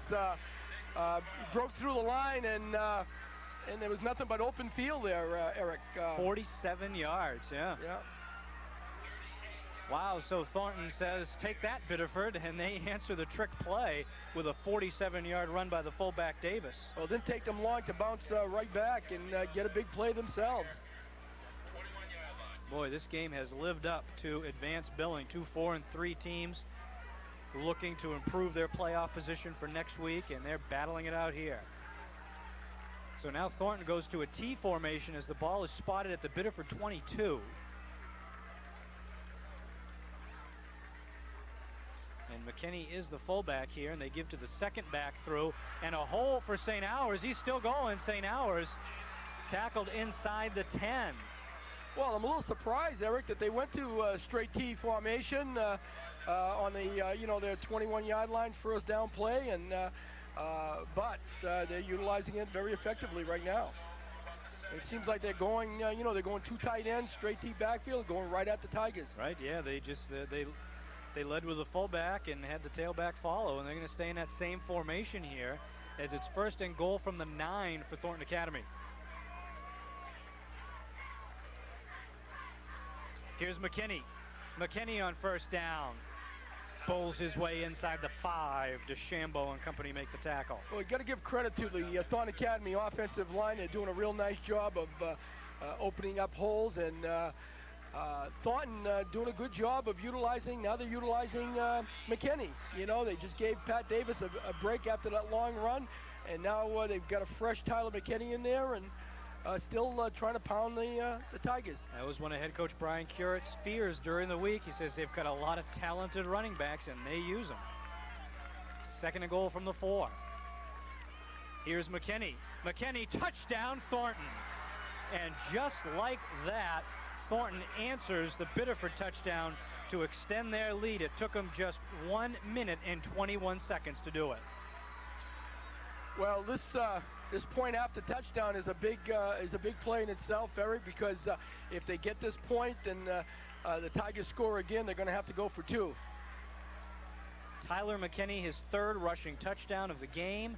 Thornton leading 20-13 with the extra point pending. Lowell's kick is missed. That is hooked left, and it remains a 7-point bulge. And that answers that, Eric. Now it's you know, it's a situation where Biddeford can score and kick the extra point to tie the game. Wow. So the PATs are big plays here right now in this game. Well, we've seen 2 touchdowns already, Ron, in just 3 minutes and 7 seconds of the second half. Well, that was an impressive drive there by Thornton Academy, and staying on the ground the whole time and utilizing the fullback like we thought they would throughout this game, gaining real good yardage, and the offensive line for Thornton Academy doing a real nice job of opening up holes. So 20-13 with 8:53 remaining here in the 3rd quarter of play. Jeff Robinson will kick off for Thornton Academy. It's been a great one, a beautiful afternoon for football here in Biddeford. 3 people back deep for the Tigers, including Nick Bukavalis at the 15. That's a squib kick. Gets past Eric Willett. Loose ball! And Willett does recover at about the 32. Well, that was extremely close play there, Eric. Eric Willett did a real nice job of getting back on that football. They've had a hard time handling that kick. That kick is a tough one to handle. It's a squibber, and it's not an easy one to field. So Tigers will start 1st and 10 from the 32-yard line. Trailing 20-13. The lone wideout is Danny Ryan to the left of the formation. Makos gives to the second back, and that is Bukavalis, and there is nowhere to run for Nick Bukavalis. No. Lowell makes the tackle. He was just swarmed there by the Thornton Academy defense, and brings up a 2nd and 10 situation.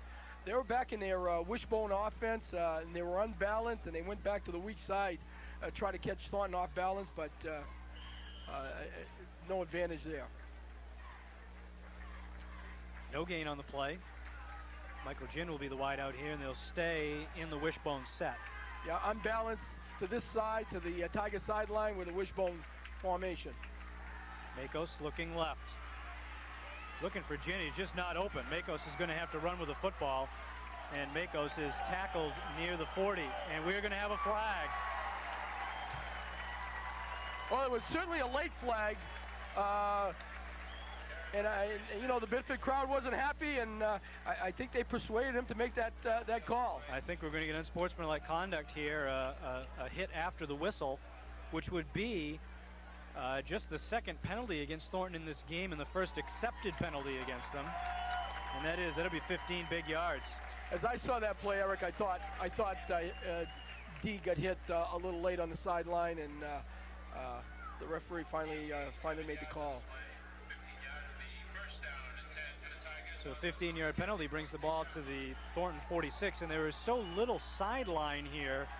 A late hit could really turn out to be injurious to a player because they're so close to that wooden mesh fence on the sidelines. Deneen in motion. The ball goes to the fullback. Liza, nice second effort by John Liza. Finally, McKinney gets him at the 40. Good hard running there by John Liza.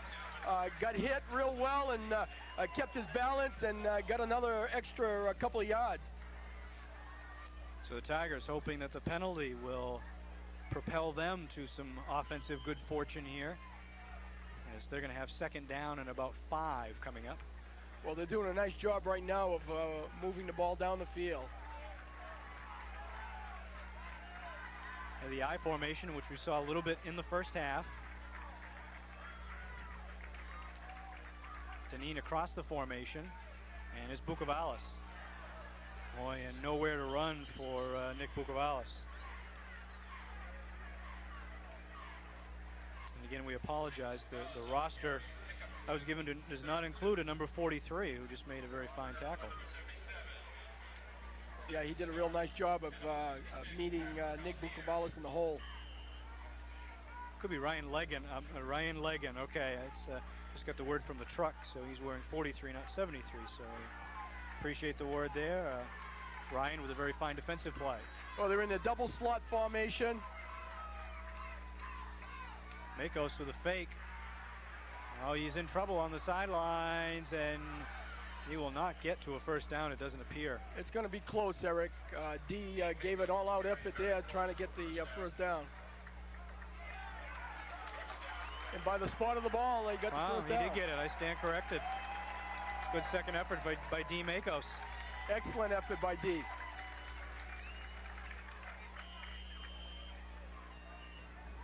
Utilizing his quickness to get around the corner, and D does that real well. Again, I'd like to thank all of you for watching us here on Time Warner Cable of Maine's Game of the Week. Coming to you from Waterhouse Field in Biddeford, the 90th Battle of the Bridge. The cheerleaders enjoying what has been a very fine football game, 20-13 in favor of Thornton. Deneen carries the football, and Kerry Deneen into the teeth of the defense in a very nice first down pickup. Well, it's a good piece of hard running there by Kerry Deneen. They're running inside counter play up the chute, and Kerry really running hard and getting a big 5 yards. You know, the Biddeford has really done a nice job of getting 5 and 6 yards on their first down, and makes such a huge difference. And now it becomes a 2nd and 5 situation, and you still get 3 downs to get the first down. Yeah, it really opens up your playbook. Yes, it does. As you're very aware on. Back in their wishbone set, they were unbalanced to the Tiger sideline. Makos keeps the ball in a foot race. Makos to the 25, and it looks like he's got the first down. A great piece of running, and we have a flag on the opposite side of the field. Well, they're really having a hard time making the tackle on D. People are there to tackle him, and he's so elusive that he gets by the defender.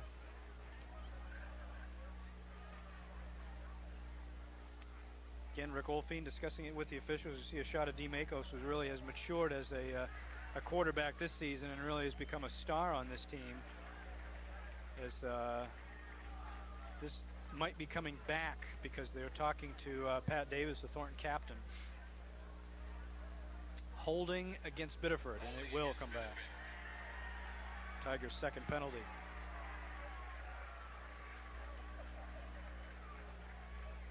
So it negates the potential first down, and Biddeford will have about 2nd and 4.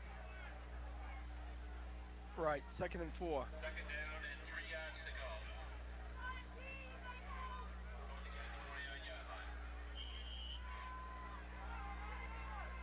Michael Ginn brings the play in for the Tigers.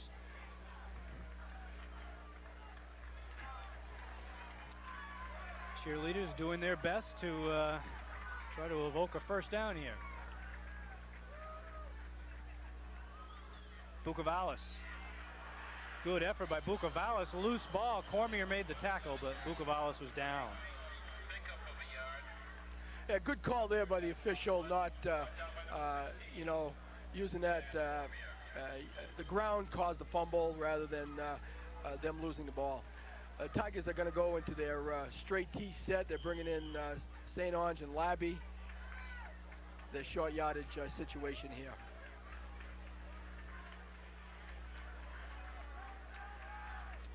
Third and a long yard.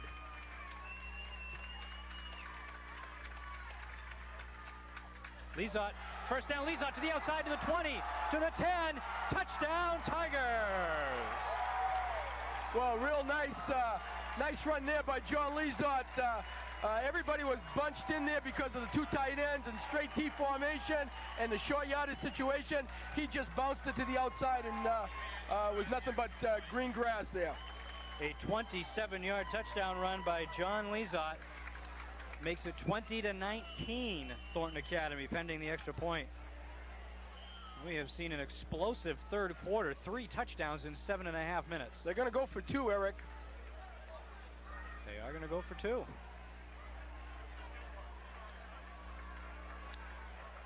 They got 2 tight ends, 2 wings. Lezot is the lone back.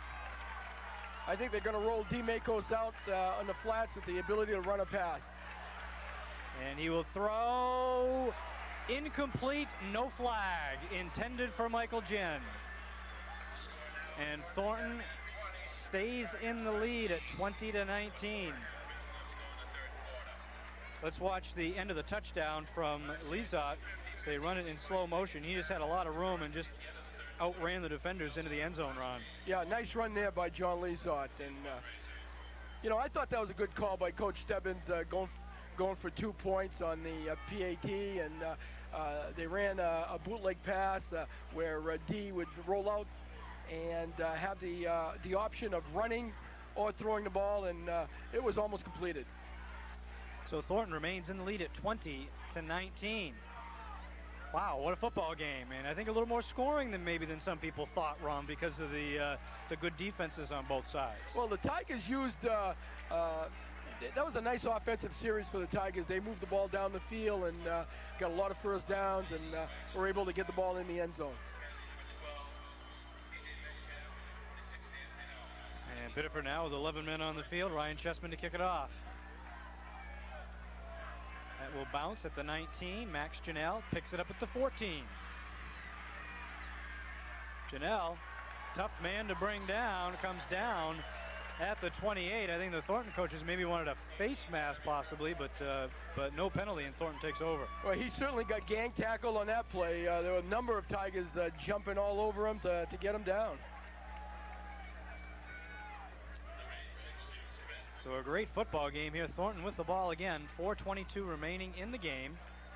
The Trojans will have it at the 29-yard line. Thornton trying to break an 11-game Biddeford winning streak. Biddeford hasn't lost to Thornton since that classic game at Hill Stadium during the regular season in 1991. Well, Coach Kurtz never lost to them, Eric, as a coach or as a player. That's right, good point. Handoff is to the fullback. I'm surprised, Eric, I'm surprised I came out with a stat that you didn't have down in your book. You caught me. That was very good. That was very good. Maybe that's why it's time to just retire, Ron. I'm slowing down. Yeah, when I can get a step ahead of you, it's time to retire. Second and short after the run by Jeremy Lowell. Thornton with the ball at the 38-yard line. Cormier in motion. Foley's going to throw the football. Dumps it out for Metcalf. He's open. Metcalf with the ball at midfield and taken out of bounds. Executed the play-action pass by Dan Foley and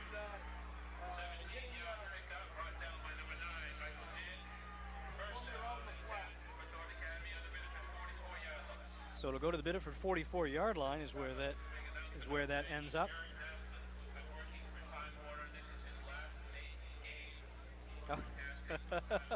Oh, gosh.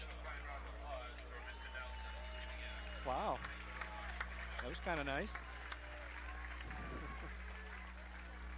And first down play goes to Tyler McKinney. So he carries the ball on first down. So Thornton moving into Biddeford territory. And can we hear you, Ron, is the question. Are we? not sure, Eric. Okay, we're having a little bit of technical. Okay, very good. We can. Okay, we just Ron and I can't hear each other, but they can hear him down the truck, so that's the important part. We do have apparently a timeout on the field, so 3:14 remaining in the third quarter. And again, both of these teams on to the playoffs next week, and we'll talk about that and more when we return in just a moment. It's 20-19 in favor of Thornton Academy. Service Inside Dining Restaurant, serving lobsters the way they should be. Delicious. Come down and eat and drink where the locals eat on Route 1 in York. The Brady family has been bringing Maine businesses, teams, and schools wholesale custom screen print and embroidery since 1980. Check out their factory outlet carrying top quality name brands, located on Route 1 in Biddeford. Lighthouse Depot, the world's largest lighthouse gift store in Wells. They also have the Depot Gallery, where you can find an unbelievable selection of art, prints, and home decor. And don't forget the Lighthouse Depot Museum, all in Wells.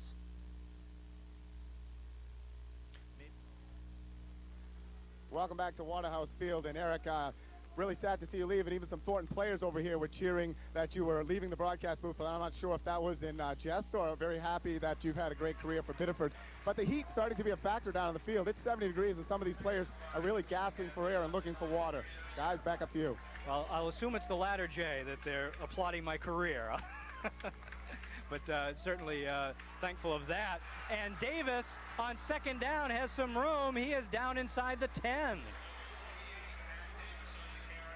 Wow, I'm certainly having a great final regular season game to broadcast, Ron. This has been very exciting. A great run by Davis. Right now, the Academy offense is utilizing their fullback, and the Tigers are having a hard time stopping. Okay, apparently we're still experiencing a little bit of technical difficulty up here with Ron's mic, and at the 10-yard line now, so it'll be first and 10 from just outside the 10 at about the 11-yard line. And they give to McKinney, and he is stopped at the line of scrimmage. Oh, nice job there by the defensive line, Biddeford defensive line. Yeah, So, very nice stop there. I'm glad to have you back, Ron, by the way. Took that brief break. Glad Thanks, to have you Eric. back in the booth with us. I think I went down for that cheeseburger and fry. Boy, that was fast. You couldn't get to. Okay, so the ball now marked out at the 12, so it'll be second and 10 from about the 12-yard line with 2:15 remaining in the third quarter.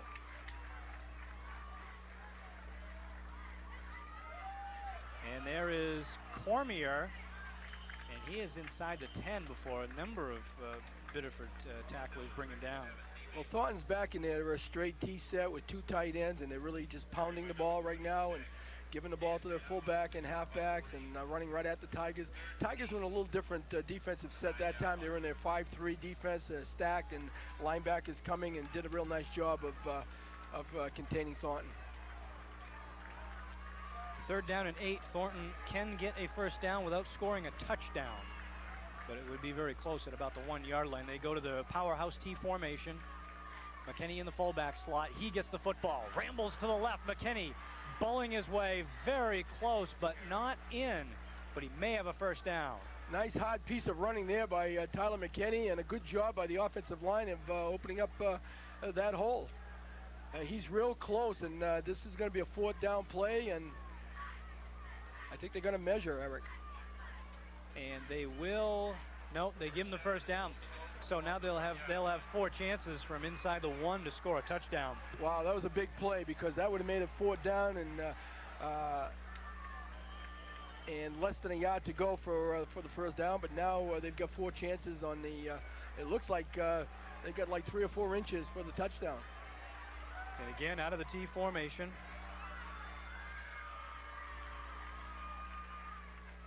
McKinney. No indication. He did not make it in. The Biddeford defense holds on first down. A great stand there by the Biddeford defense, led by Patrick Marcotte and a number of other defenders, Eric Willett and Nick Bukavalis, and holding McKinney from, was it McKinney or Davis, from getting into the end zone? It was McKinney from getting into the end zone. McKinney trying to score his 4th touchdown of the game. Same formation, still from about the 1. 2nd and goal, McKinney again. This time he's in. Touchdown number 4 for Tyler McKinney. Well, the Thornton Academy offense, again, doing a real nice job of moving the football down the field and keeping the ball really on the ground most of that drive. McKinney has had a 1-yard touchdown run, a 2-yard touchdown run, a 4-yard touchdown run, and there a 1-yard touchdown run. So with 14 seconds left, it's 26-19, and another big extra point coming from Dan St. Hours. Bad snap. Foley will run toward the corner. Did he cross it? I think. Yes, he did. He got the ball inside the pylon, and it's a 2-point conversion. Ooh, that's a big call, Eric. I wasn't sure. From this viewpoint, it looked like Peter St. Onge had stopped him from getting into the end zone. Looked like he was out of bounds, but great effort by Dan Foley of extending the ball and getting into the end zone. That is huge, Ron, with 14 seconds left in the 3rd quarter, because now it makes it a 2-possession football game for the Tigers. They need 2 scores to regain the lead. Yeah, Brian Curett's questioning that call to the official. Again, that was a real big call there that was made. And what a great effort by Foley. Got a poor snap, couldn't get it down for St. Hours, picked it up, headed for the corner, and all the ball has to do is cross the plane of the goal, and it did apparently before he went out of bounds, and it counts as 2. Well, that was a real heads-up play by Dan Foley, doing a real nice job of picking up that snap and outrunning the Biddeford defenders. Well, the Tigers find themselves in a hole as Jeff Robinson's going to kick off with 14 seconds left in the 3rd quarter. Line drive kick caught by Bukavalis at the 16. Bukavalis up to the 35-yard line, where he is taken down by Chris Huppy. Well, what that does, that play does, Eric, is that this makes this game a 2-touchdown game, a 2-touchdown lead by Thornton Academy. So it's a real huge play. And Biddeford will be going into the wind in the 4th quarter. When they change sides, the wind is still blowing rather briskly from right to left on your TV screen. So 7 seconds left in the 3rd quarter. And Biddeford will start from their 35. They need 2 scores to retake the lead.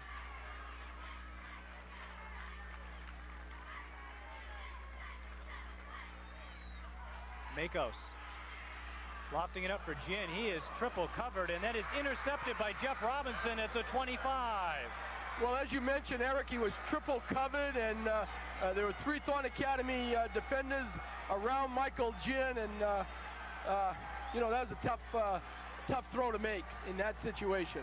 And that ends the third quarter. Thornton Academy riding high, hoping that they're on their way to breaking this 11-game losing streak. We've played 3. It's Thornton 28, Biddeford 19.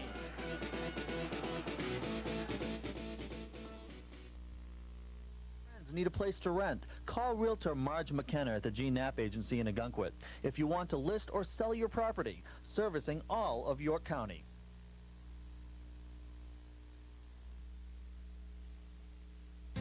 Remember the main diner.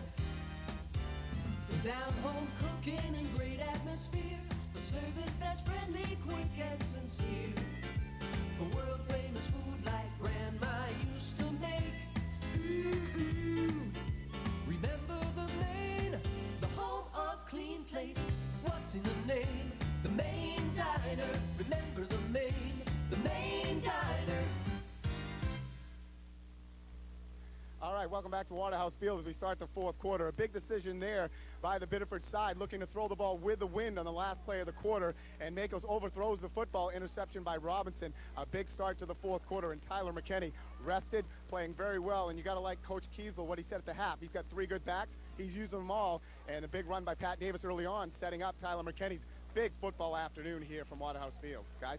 That is very correct, Jay. Thank you very much. That multi-talented backfield, multifaceted backfield is working to Thornton's advantage. And right now, Ron, clock's on their side. They're going to keep it on the ground and just grind it out, I think. Oh, there's no question. They haven't thrown the ball too much today, and I don't think they're going to decide to throw it now either. They're going to keep it on the ground. From the 25-yard line, and Foley will throw on first down. And he is sacked by Patrick Marcotte, but we have flags on both sides of the field, so shows how much we know. That's right, Eric. That really made us really look good on that play. Craig Agreste's not only trying to keep the Biddeford defense off balance, he's keeping us off balance. That is correct.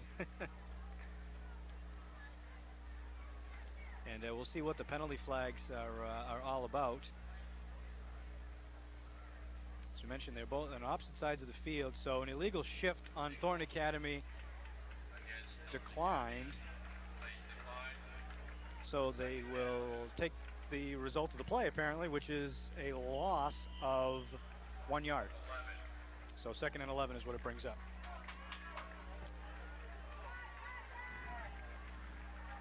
You know, I thought in the first half, both defenses did a real nice job of containing the offenses, and in the second half, it's been the opposite. The offenses have really, on both sides, have been on track. Yeah, each quarter has definitely had its own personality.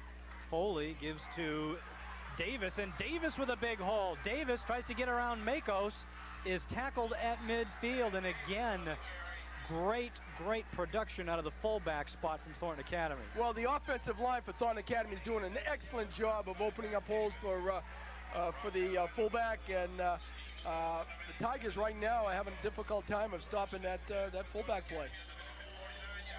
Big pickup for Davis of over 20 yards just on the Biddeford side of the 50. You can see the confidence that Thornton Academy's offense has at this point of the game. 2 wide outs to the bottom of your screen. And Foley again to the fullback, but Peter Kertrulis makes the tackle on Pat Davis. Well, Coach Curett changed his defense there, went to a 5-3 stack, and just bottled the Thornton offense that time for no yards. Good change up there by Coach Curett. So no gain by Davis. 10:51 remaining in the football game. Again, the winner will finish 5-3 and be seated anywhere as high as 5th. And we have a penalty flag on the play, which I didn't see, holding against Thornton Academy. First down and 20. Well, that's a big penalty there for Thornton. Yeah, the loser of this game, Eric, will probably go either 7th or 8th as far as the playoff picture goes, and the winner will probably go as high as either 4th or 5th. Yeah, so the loser could have to go to Massabesic or Portland potentially next week in the quarterfinal round. Versus going against Sanford. Exactly. Foley's going to throw on first and long, lofts it out for Metcalf, and that's incomplete. Nice play by Nick Bucavales closing in on the receiver. He was open for a second and did a real nice job of not allowing him to catch the football. Well thrown ball there by Dan Foley. So from Biddeford's perspective, certainly you want to stop here, especially in a situation where they've got 2nd and 21. You don't want to let them get a first down here, because I think that really emotionally would be very tough. Right. And plus, you know, when you're throwing the ball like that, now the clock isn't running, and that's to a Biddeford's advantage at this point. Wideouts to both sides for Foley, and he gives to Davis a fullback. Davis, nice cut. Gets past the original line of scrimmage, and Peter St. Ange tackles him at the 46. Well, they've been really getting a lot of mileage from the fullback, as we've mentioned, and Coach Kiesel's done a real nice job of alternating fullbacks and keeping them fresh, and it's really showed up here late in the game. Both fullbacks are fresh, and they're doing a real nice job of running. Yeah, ball was marked officially at the 47, so 3rd and 8. The wind has shifted a little bit now. It's predominantly at our backs, blowing from the near sideline to the far sideline. Foley's going to throw. Has Cormier open, incomplete, and was that intercepted? No, it was not, but very nearly intercepted. Well, Eric Willett almost came up with that. That ball was thrown very hard, and it bounced off of Cormier, incomplete, and we do have another flag. Yeah, Eric can't believe that he didn't catch that. He came close to an interception, and they are talking to Biddeford.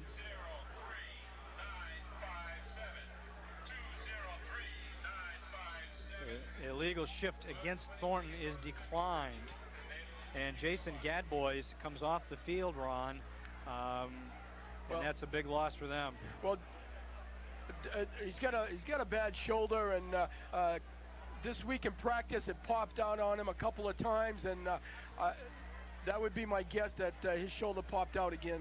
Boy, he does. Jason looks like he's in a little bit of pain on the Biddeford sideline. That's a big loss for the Tigers. But in the immediate moment, at least, they're going to get the football back. The penalty was declined. They took the result of the play, which was the incomplete pass, so it's 4th and 8, and Thornton Academy will punt.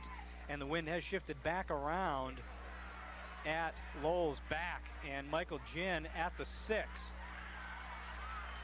Just cannot elude the pressure. Chris Huppy tackles him inside the 5. Well, that was a real nice punt by Thornton Academy, and a great job of coverage. And now the Tigers have they've got about 93, 94 yards to go for a touchdown. Long way to go. We would like to thank our sponsors for tonight's game: the Lobster Barn Restaurant, Gene Knapp Agency, Biddeford Saco Savings, the Main Diner, Lighthouse Depot, Adams TV and Appliance, Eldridge Lumber and Hardware, Mike's Clam Shack, Union Bluff Hotel Restaurant and Pub, Litchfield's Restaurant, TJ's Pizza, Brady Screen Print and Embroidery, and York Hospital. Thank you for those sponsors for making the broadcast of high school sports possible here on Time Warner Cable of Maine.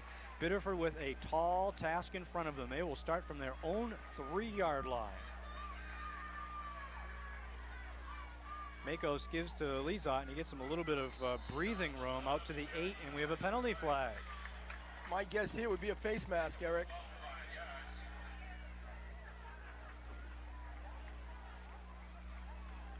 Face mask against Thornton Academy. Now, what degree of face mask penalty is it? We'll see how many yards they mark off. I would guess 5-yarder, but I'm wrong. No, you had a 50-50 chance of getting it right. That's a big 15-yarder. That's a big penalty. That just pushes the Tigers out past the 20-yard line. First down and 10 for the Tigers from their own 22-yard line. Well, that gives the Tigers offense some breathing room now. They're on the 3-yard line, and now they're on the 22-yard line. So a lot more breathing room there. And an automatic first down comes with that. And Makos will throw on first down. Out for Ryan, incomplete. With that incomplete pass, let's go down to Jay Harper, who has a report on Jason Gadbois. Jay? All right, Eric, he banged up his shoulder in that last play, and it's bruised, and athletic trainer Starber telling me that it's still not ready to go back in. Jason's trying to say he's ready, but the athletic trainer's saying they're going to have to wait a few moments before he goes back into the game. Do you know if he actually popped his shoulder out, Jay? Did they say that? He didn't pop it out. It's just badly bruised right now. Okay, thanks, Jay. So we'll have to wait and see, Ron, if Jason Gadbois can come back into the game.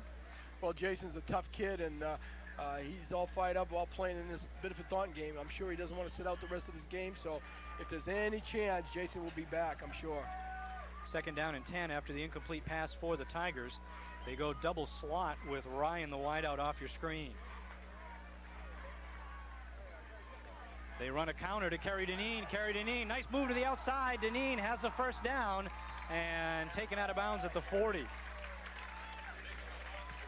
Well, the Tigers offense is doing a real nice job of moving the football, and they're getting themselves in real good field position at this point.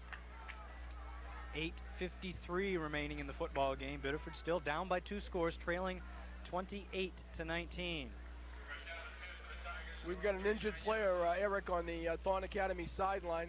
I didn't catch the number, so I'm not sure who it is. It is a Thornton Academy player, and it appears to be Tyler McKinney. So that's a big loss for Thornton Academy. He's being helped to the bench. That would be a huge loss for Thornton Academy, both offensively and defensively. Exactly, both ways, Ron. That's right. We haven't really talked about Tyler McKinney much on defense, but he does play both ways, so that's a big loss. 1st and 10 for the Tigers from the 39-yard line.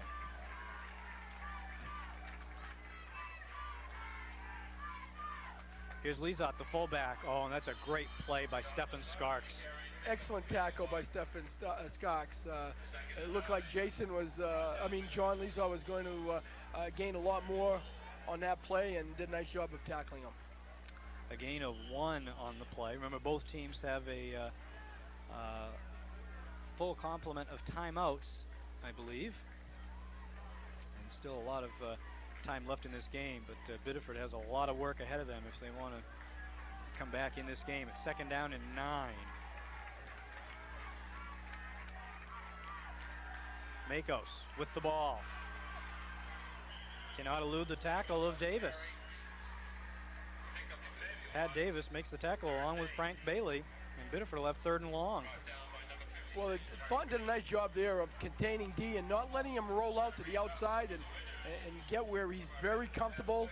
And they made him pull up and try to run inside, and the pursuit just got to him. So 3rd and a long 7 for the Tigers. 7:41 remaining and counting.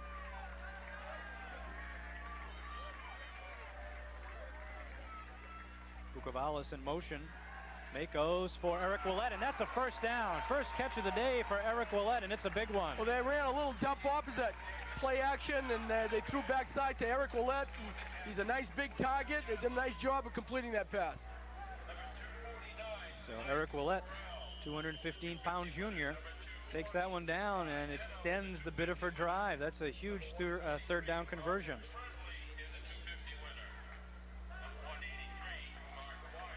Jay, you have a report on Tyler McKinney for us?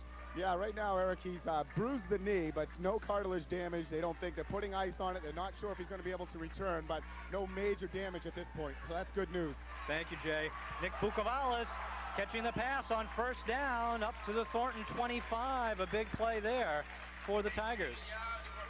Well, the Tigers offense, their passing game has opened up and doing a real nice job of hitting the receivers and moving the ball down the field. And we have a timeout called by Thornton Academy with 7:02 remaining in the football game. And we're going to go to a break. Thornton leading Biddeford in this 90th Battle of the Bridge, 28-19. A typical day these days is not typical. I'm Barbara Brooks, and I'm a nurse in the emergency department at York Hospital.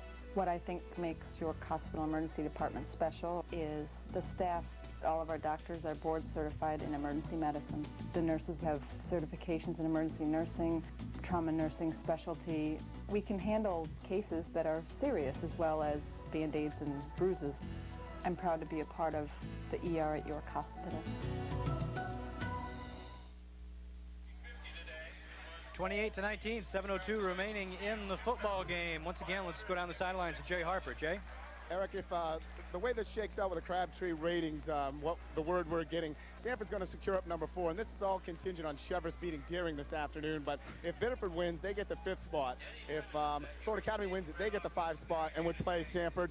And then you got the losers of this game dropping into the number 8 spot, and more than likely taking on either Massabesic or Portland. So a very tough road for the loser of today's game. Yeah, it certainly is, Jay. Thank you very much. That was kind of our suspicion certainly throughout the game, is what would happen, and that's a tough road for the loser of this game, no doubt. And would like to thank, by the way, Jay Harper very much for his sideline reports. Jay's been doing the play-by-play announcing for Thornton Academy for a number of years, and it's great to have Jay on the sideline and his contributions this afternoon. First down and 10 for the Tigers. Bukovalis nowhere to run. I'm sorry, Ron, I believe I interrupted you there. No, I was just going to comment on that, Eric, that with Jay on the sideline, I think that's really added a lot to, this ball game. Yeah, certainly getting those injury updates, which we have no way of doing during the course of a regular season game, is great. Getting coaches' insights at halftime, you just can't do that in a traditional broadcast. And with a sideline reporter here, that just adds another dimension, which is really nice. Second and 10 for the Tigers. Wishbone backfield with 6:28 left in the game. Fake to Deneen. Makos with a lot of room. Lofts it out for Michael Ginn. Incomplete. Well, that was a great fake by D. Makos. He fooled everybody and had plenty of room in front of him with Marcus Jolin leading the pack, and he had Michael Ginn open too. So that was a real nice play there by Tigers, just didn't complete the pass. I wonder how Marcus Jolin is feeling. He was not running at 100% there, Ron. It looked like he might have been limping a little bit. So 3rd and 10. So time becoming ever so critical. Thornton Academy closer and closer to possibly winning this game.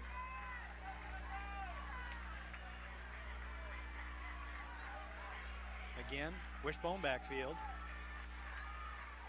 Makos is going to look for Ginn. Got time, but Ginn's not open. Makos will reverse direction. He's got a lot of room to the left side. Trying to get a block. He gets around the 20, and he may have a first down. I think he's got enough for the first down. Again, that's D doing his thing, and, not finding anybody open to this side. He reversed direction and had a lot of open field and got enough to get the first down. Wow. Big play there by D. Makos. He ran about 60 to get 10 there, Ron, running completely across the field. I tell you, Biddeford's gotten 2 huge 3rd down conversions to keep this drive alive and keep themselves in the game. Right, and we've seen this all year. D's has the capabilities of doing that by utilizing his speed and his athletic ability, and again, we see it on a big 3rd down play. The ball will be marked at the 15-yard line, where Biddeford will start with first down. 5:48 remaining in the ball game.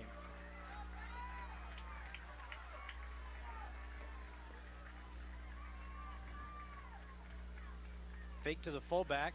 Makos keeps it, and a nice sack in the backfield. Lagan again making the tackle. Ryan Lagan, a senior, makes another fine play. That almost looked, Eric, like it was a broken play. I'm not sure that everybody went in the same direction on that play. So D just did a nice job of just keeping the ball. Both teams apparently have 2 timeouts remaining, so I missed one of Biddeford's timeouts earlier. Apparently, scoreboard reads 2 timeouts remaining for both clubs. So they lose 5. It'll be 2nd and 15, and Biddeford really has to score on this possession if they hope to even get the ball back again. Well, the clock is down to 4 minutes and 55 seconds, and it's running down on the Tigers. Makos to his right, couple of receivers in that area, lofts it up for Deneen, corner of the end zone. No, out of bounds. Yeah, he was out of bounds, Eric, and too bad, because that play was very well executed by the Tigers. Great catch and concentration by Kerry Deneen, but the ball just pushed a little too far outside. Right. Well, this brings up a 3rd down and 15 yards to go, and with 4:42 left on the scoreboard, as you mentioned, it's a real key situation here for the Tigers to get into the end zone quickly here, and still have enough time to score another one. It really is 2-down territory here, too. They're at the 20. They're out of field goal range, kicking into the wind, so they will take 2 cracks at it here on 3rd and 15. Well, the thing that's happening is that D's having a lot of time throwing the football, so screen to Eric Willett and tackled for a loss. They lose 6 yards on the play. That's a fantastic play made by Morrill Harper, number 21. Outstanding play there. Doing his job. You know, I'm sure he's got the screen situation to that side, and you know, it just didn't. That play didn't fool anybody, and very well covered. Biddeford calls a timeout with 4:23 remaining in the football game. Thornton Academy leads this Battle of the Bridge 28-19. The waves are crashing and the Blues are playing down at the end of the Blues Raw Bar and Grill. No need to travel to New Orleans to see the best blues performers in the country or for the most tasty Cajun or Creole cooking either. It's all right here on beautiful York Beach in Maine. After a great meal of Southern or traditional Maine fare, dance the night away and wake up in one of our oceanside suites. Join us for year-round Mardi Gras.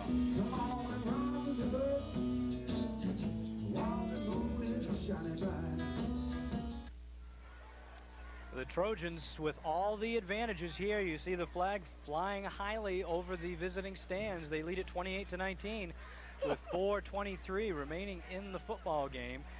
And while we have a moment before play resumes, again, just like to thank a couple of people in particular, and that my former partner Keith Trefethen. I had the chance to work with Keith for 12 years doing high school sports in Southern Maine. And if you're watching at home, Keith, thanks a lot for the great memories, and certainly to Steve Twombly at Time Warner Cable of Maine for keeping me on the last few years and being a great friend. I appreciate that. And Ron, it's been a lot of fun with you the last 2 years. Very good announcer, and I hope you stay with it, because definitely an asset, Ron. Thank you, Eric. 4th down play for the Tigers, 4th and 20. Makos gonna throw, steps up in the pocket, gonna run with it to the outside. Can he do it to the 20? Down, and he fumbles the football, and Robinson recovers for Thornton.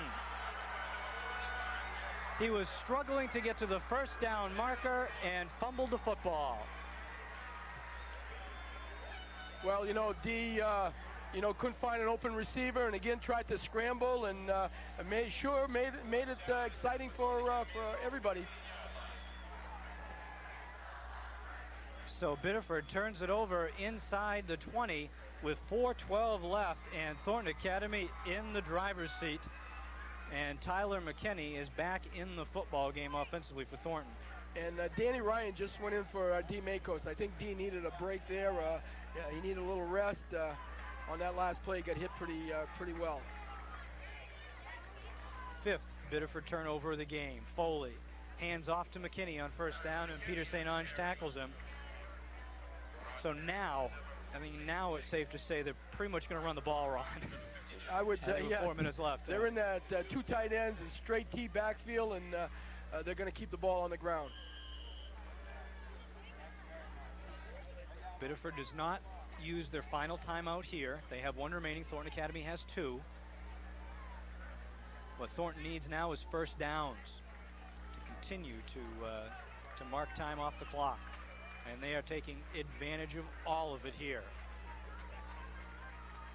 Yeah, the Thornton Academy staff are doing a real good job of managing time. Chaz Cormier gets a couple. Danny Ryan tackles him. Utilizing their whole 25 seconds and running the next play, and doing a real nice job with that. Biddeford still keeping the timeout in their pocket here. 3:12 and counting. Big play here because 3rd down and 6. So you'd almost think if Thornton gets 1 first down, or even 2, it's over.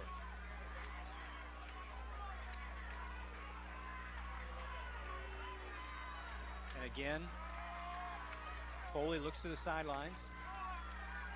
2:50 left and counting.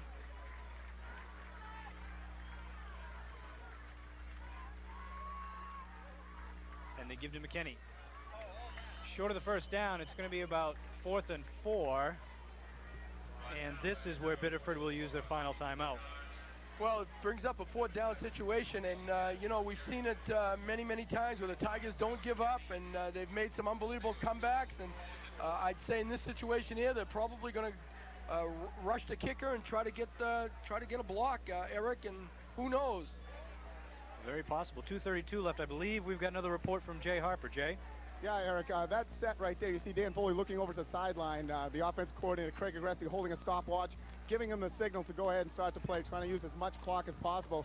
And Craig Agressi's just done a great job this afternoon at play calling. And, of course, he was a great receiver and DB who had to sit out a Thornton Biddeford game because of injuries. So he's definitely feeling the goodness of being on this side this afternoon.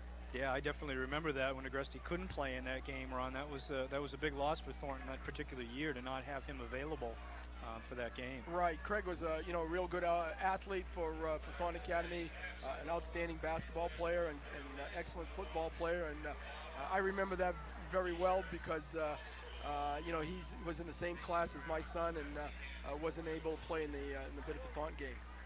Biddeford with 10 minutes at the line of scrimmage. They send 9 of them. Wow, and just missed the block. Bukovalis gets turned around and will let the kick roll. And it'll get down at the 29-yard line. Michael Ginn gave it a great effort and almost came up with a block. It looked like he was going to block it, Eric. I thought, he's done a number of blocks this year, and it just looked like he was going to get another one. No timeouts for the Tigers. 2:20 remaining, and they trail by 9 points. So Thornton Academy, they can feel it. They may be breaking that 11-game losing streak here this afternoon. But for both of these teams, they will play once again. We will follow the Tigers in the playoffs next week, so stay tuned for that contest across the Time Warner Network. Well, you win the regular season today, Eric, and then you start another season, which is called the playoff season, next week. Makos obviously going to throw. Looking for Deneen. They've got some deep coverage there, and that is incomplete. And Thornton's inserted Dan Foley into the game here defensively as a secondary person guarding against the pass. So obviously playing a deep, almost zone type of coverage here. Thornton did that, I think, along the last series too, where they had a lot of the receivers double teamed to try to not give up that big play. Second down coming up, 2:13 left in the game. So Thornton Academy has taken advantage of Biddeford turnovers today and maybe on their way to win this one. Makos to the sidelines to Deneen at the 35, and he gets out of bounds. Very smart play by Kerry Deneen.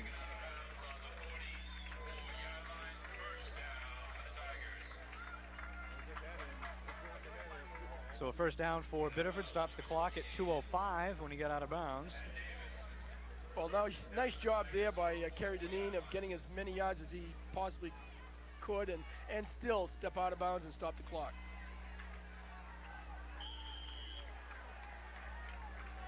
From the 44, again, Thornton sends, so they've got 5 defensive backs in the game, 3 men at the line of scrimmage. Makos, little hook and ladder again, goes to Bukovalis, and Foley makes the tackle inbounds, which keeps the clock running.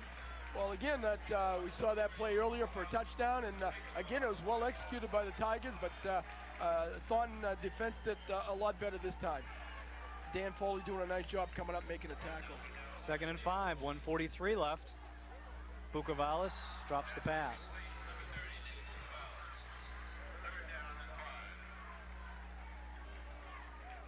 $1:39 left.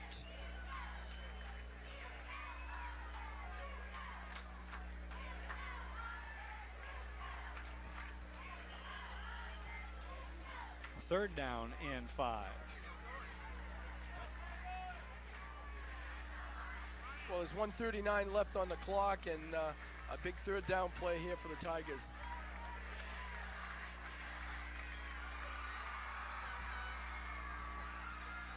Looking toward the sidelines, Deneen incomplete, knocked away by Cormier. And the Tigers down to their final play.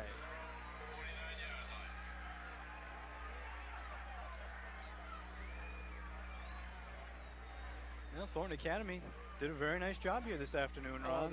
They did an outstanding job, really.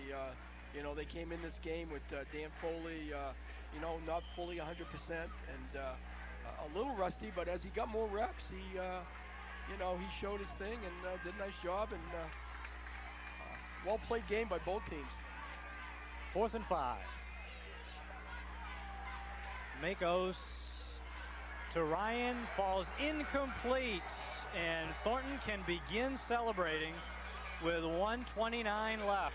Well, it's been a long time, Eric. You know, and the Thornton Academy's beaten Biddeford, and they're going to be happy after this one. Biddeford has won 16 of the last 17 and 11 in a row. They beat Thornton every game in the 90s with the exception of one. So this is well, in the last 21 years, Eric, Thornton Academy has beaten Biddeford only 4 times. So, you know, this is a very important game for the Thornton Academy Trojans.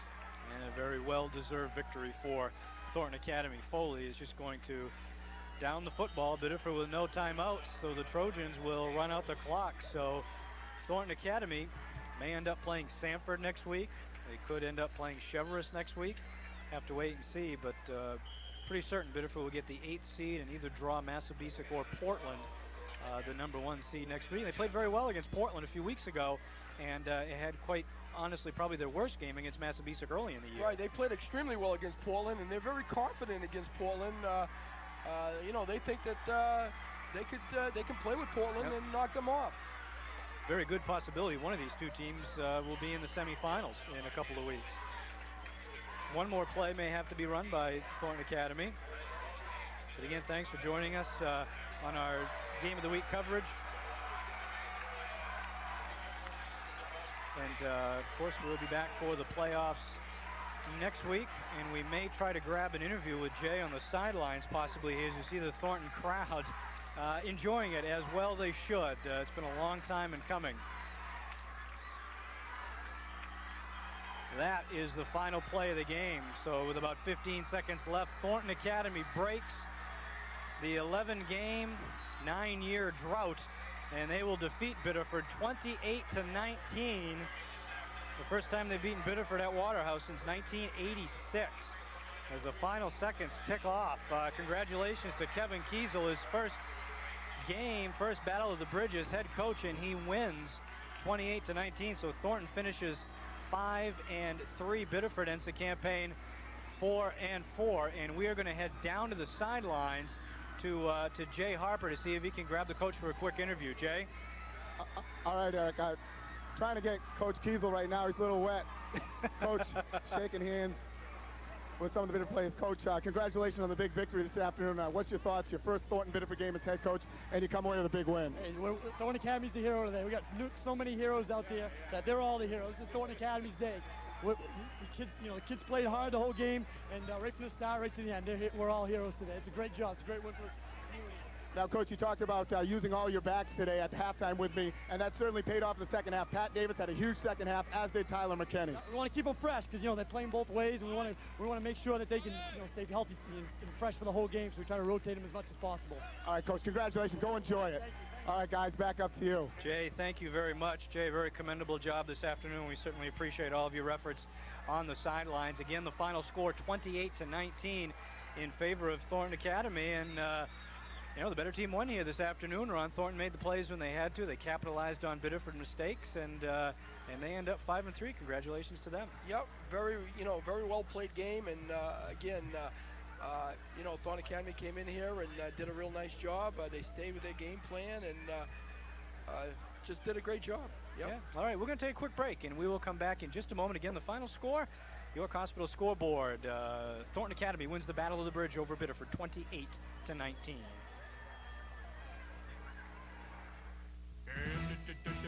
TJ Pizza, homemade goodness in every bite. You love our pizza and french fries too, made fresh by you wait, and there's more for you. Bring your family, bring your friends to TJ Pizza, where the fun never ends. TJ Pizza, homemade goodness in every bite. I work hard for my money, so I am very careful about the bank I do business with. Saco and Biddeford Savings Institution is Maine's oldest mutual savings bank, so I feel comfortable that my money is safe and growing. They help me go to college, buy a house, start a business, and raise a family. Saco and Biddeford Savings feels as strongly about this community as I do. And as the years go by, they'll be right there with me. into retirement. SBSI, more bank for your buck. So 28-19 is our final score once again. So the Tigers will go on the road for a playoff game next week. It's going to be a tough one. The Tigers rarely find themselves in this situation, Ron. They've never been seated below 5th in any playoff year since they started the expanded system in 1991. So this is kind of different. They're going to be playing a top dog next week. Well, they can play the big spoiler, Eric. You know, when you look at it that way, they're going to come in, they're going to be the underdog, and looking for the big upset. Yeah, and Thornton Academy is playing, you know, a team, obviously, a very winnable game for them next week, whoever they draw, because it almost seems like the first 3 teams have been the dominant teams, but then the next 5 very evenly matched, as we saw here today. That's correct. You know, those top 3 teams are tough, and they're going to be tough to beat, but the rest of the pack, you never know. Upsets happen, and this is high school sports, and who knows? All right. Once again, congratulations to Kevin Kiesel and the entire staff at Thornton Academy on the 28-19 win there. 5-3. Biddeford drops to 4-4, and I guess Steve Twombly is going to step in here for a second. Steve, my longtime partner for over. Oops. All right, I just couldn't hear myself for a second, but anyways, I just personally want to come on the air, having worked with you now for over 11 years, and this is your last home game here at Biddeford, and certainly you're leaving us on good terms, and you've certainly provided the cable broadcasting business nothing but excellence in broadcasting, and in commemoration of that, I actually have a plaque for you, and it says, "For years of dedication and excellence in high school sports broadcasting," presented that's great. From us to you for all the service that Eric has brought, and all the service that Eric's brought us in broadcasting. As Mike's cueing me in the truck because I'm not centered on the camera, but we really can't thank you enough, and personally, being my friend, you've done a lot for us. So Thank you very much, Steve. For your years of service. I appreciate it very much, and thank you, and again to the folks at home, all the fans who have watched over the past 13 years. Appreciate all of your support and kind words as coming onto the field or leaving the field after a game. It's a difficult decision for me to leave, but one that I'm very comfortable with, and spend some more time with my family, and that certainly means a lot to me as well. So I'd like to thank everyone involved for a wonderful 13 years filled with memories, and hopefully I've created some memories for you at home, and you'll always remember me when you look at the videotape, I guess. And why don't you give us our final taking us out of this game? Okay, we will. The final score, once again, from Waterhouse Field in Biddeford, in the 90th Battle of the Bridge. Thornton Academy defeats Biddeford 28-19. For Jay Harper, Ron Cote, Steve Twombly, and the crew, I'm Eric Nelson. Have a nice night.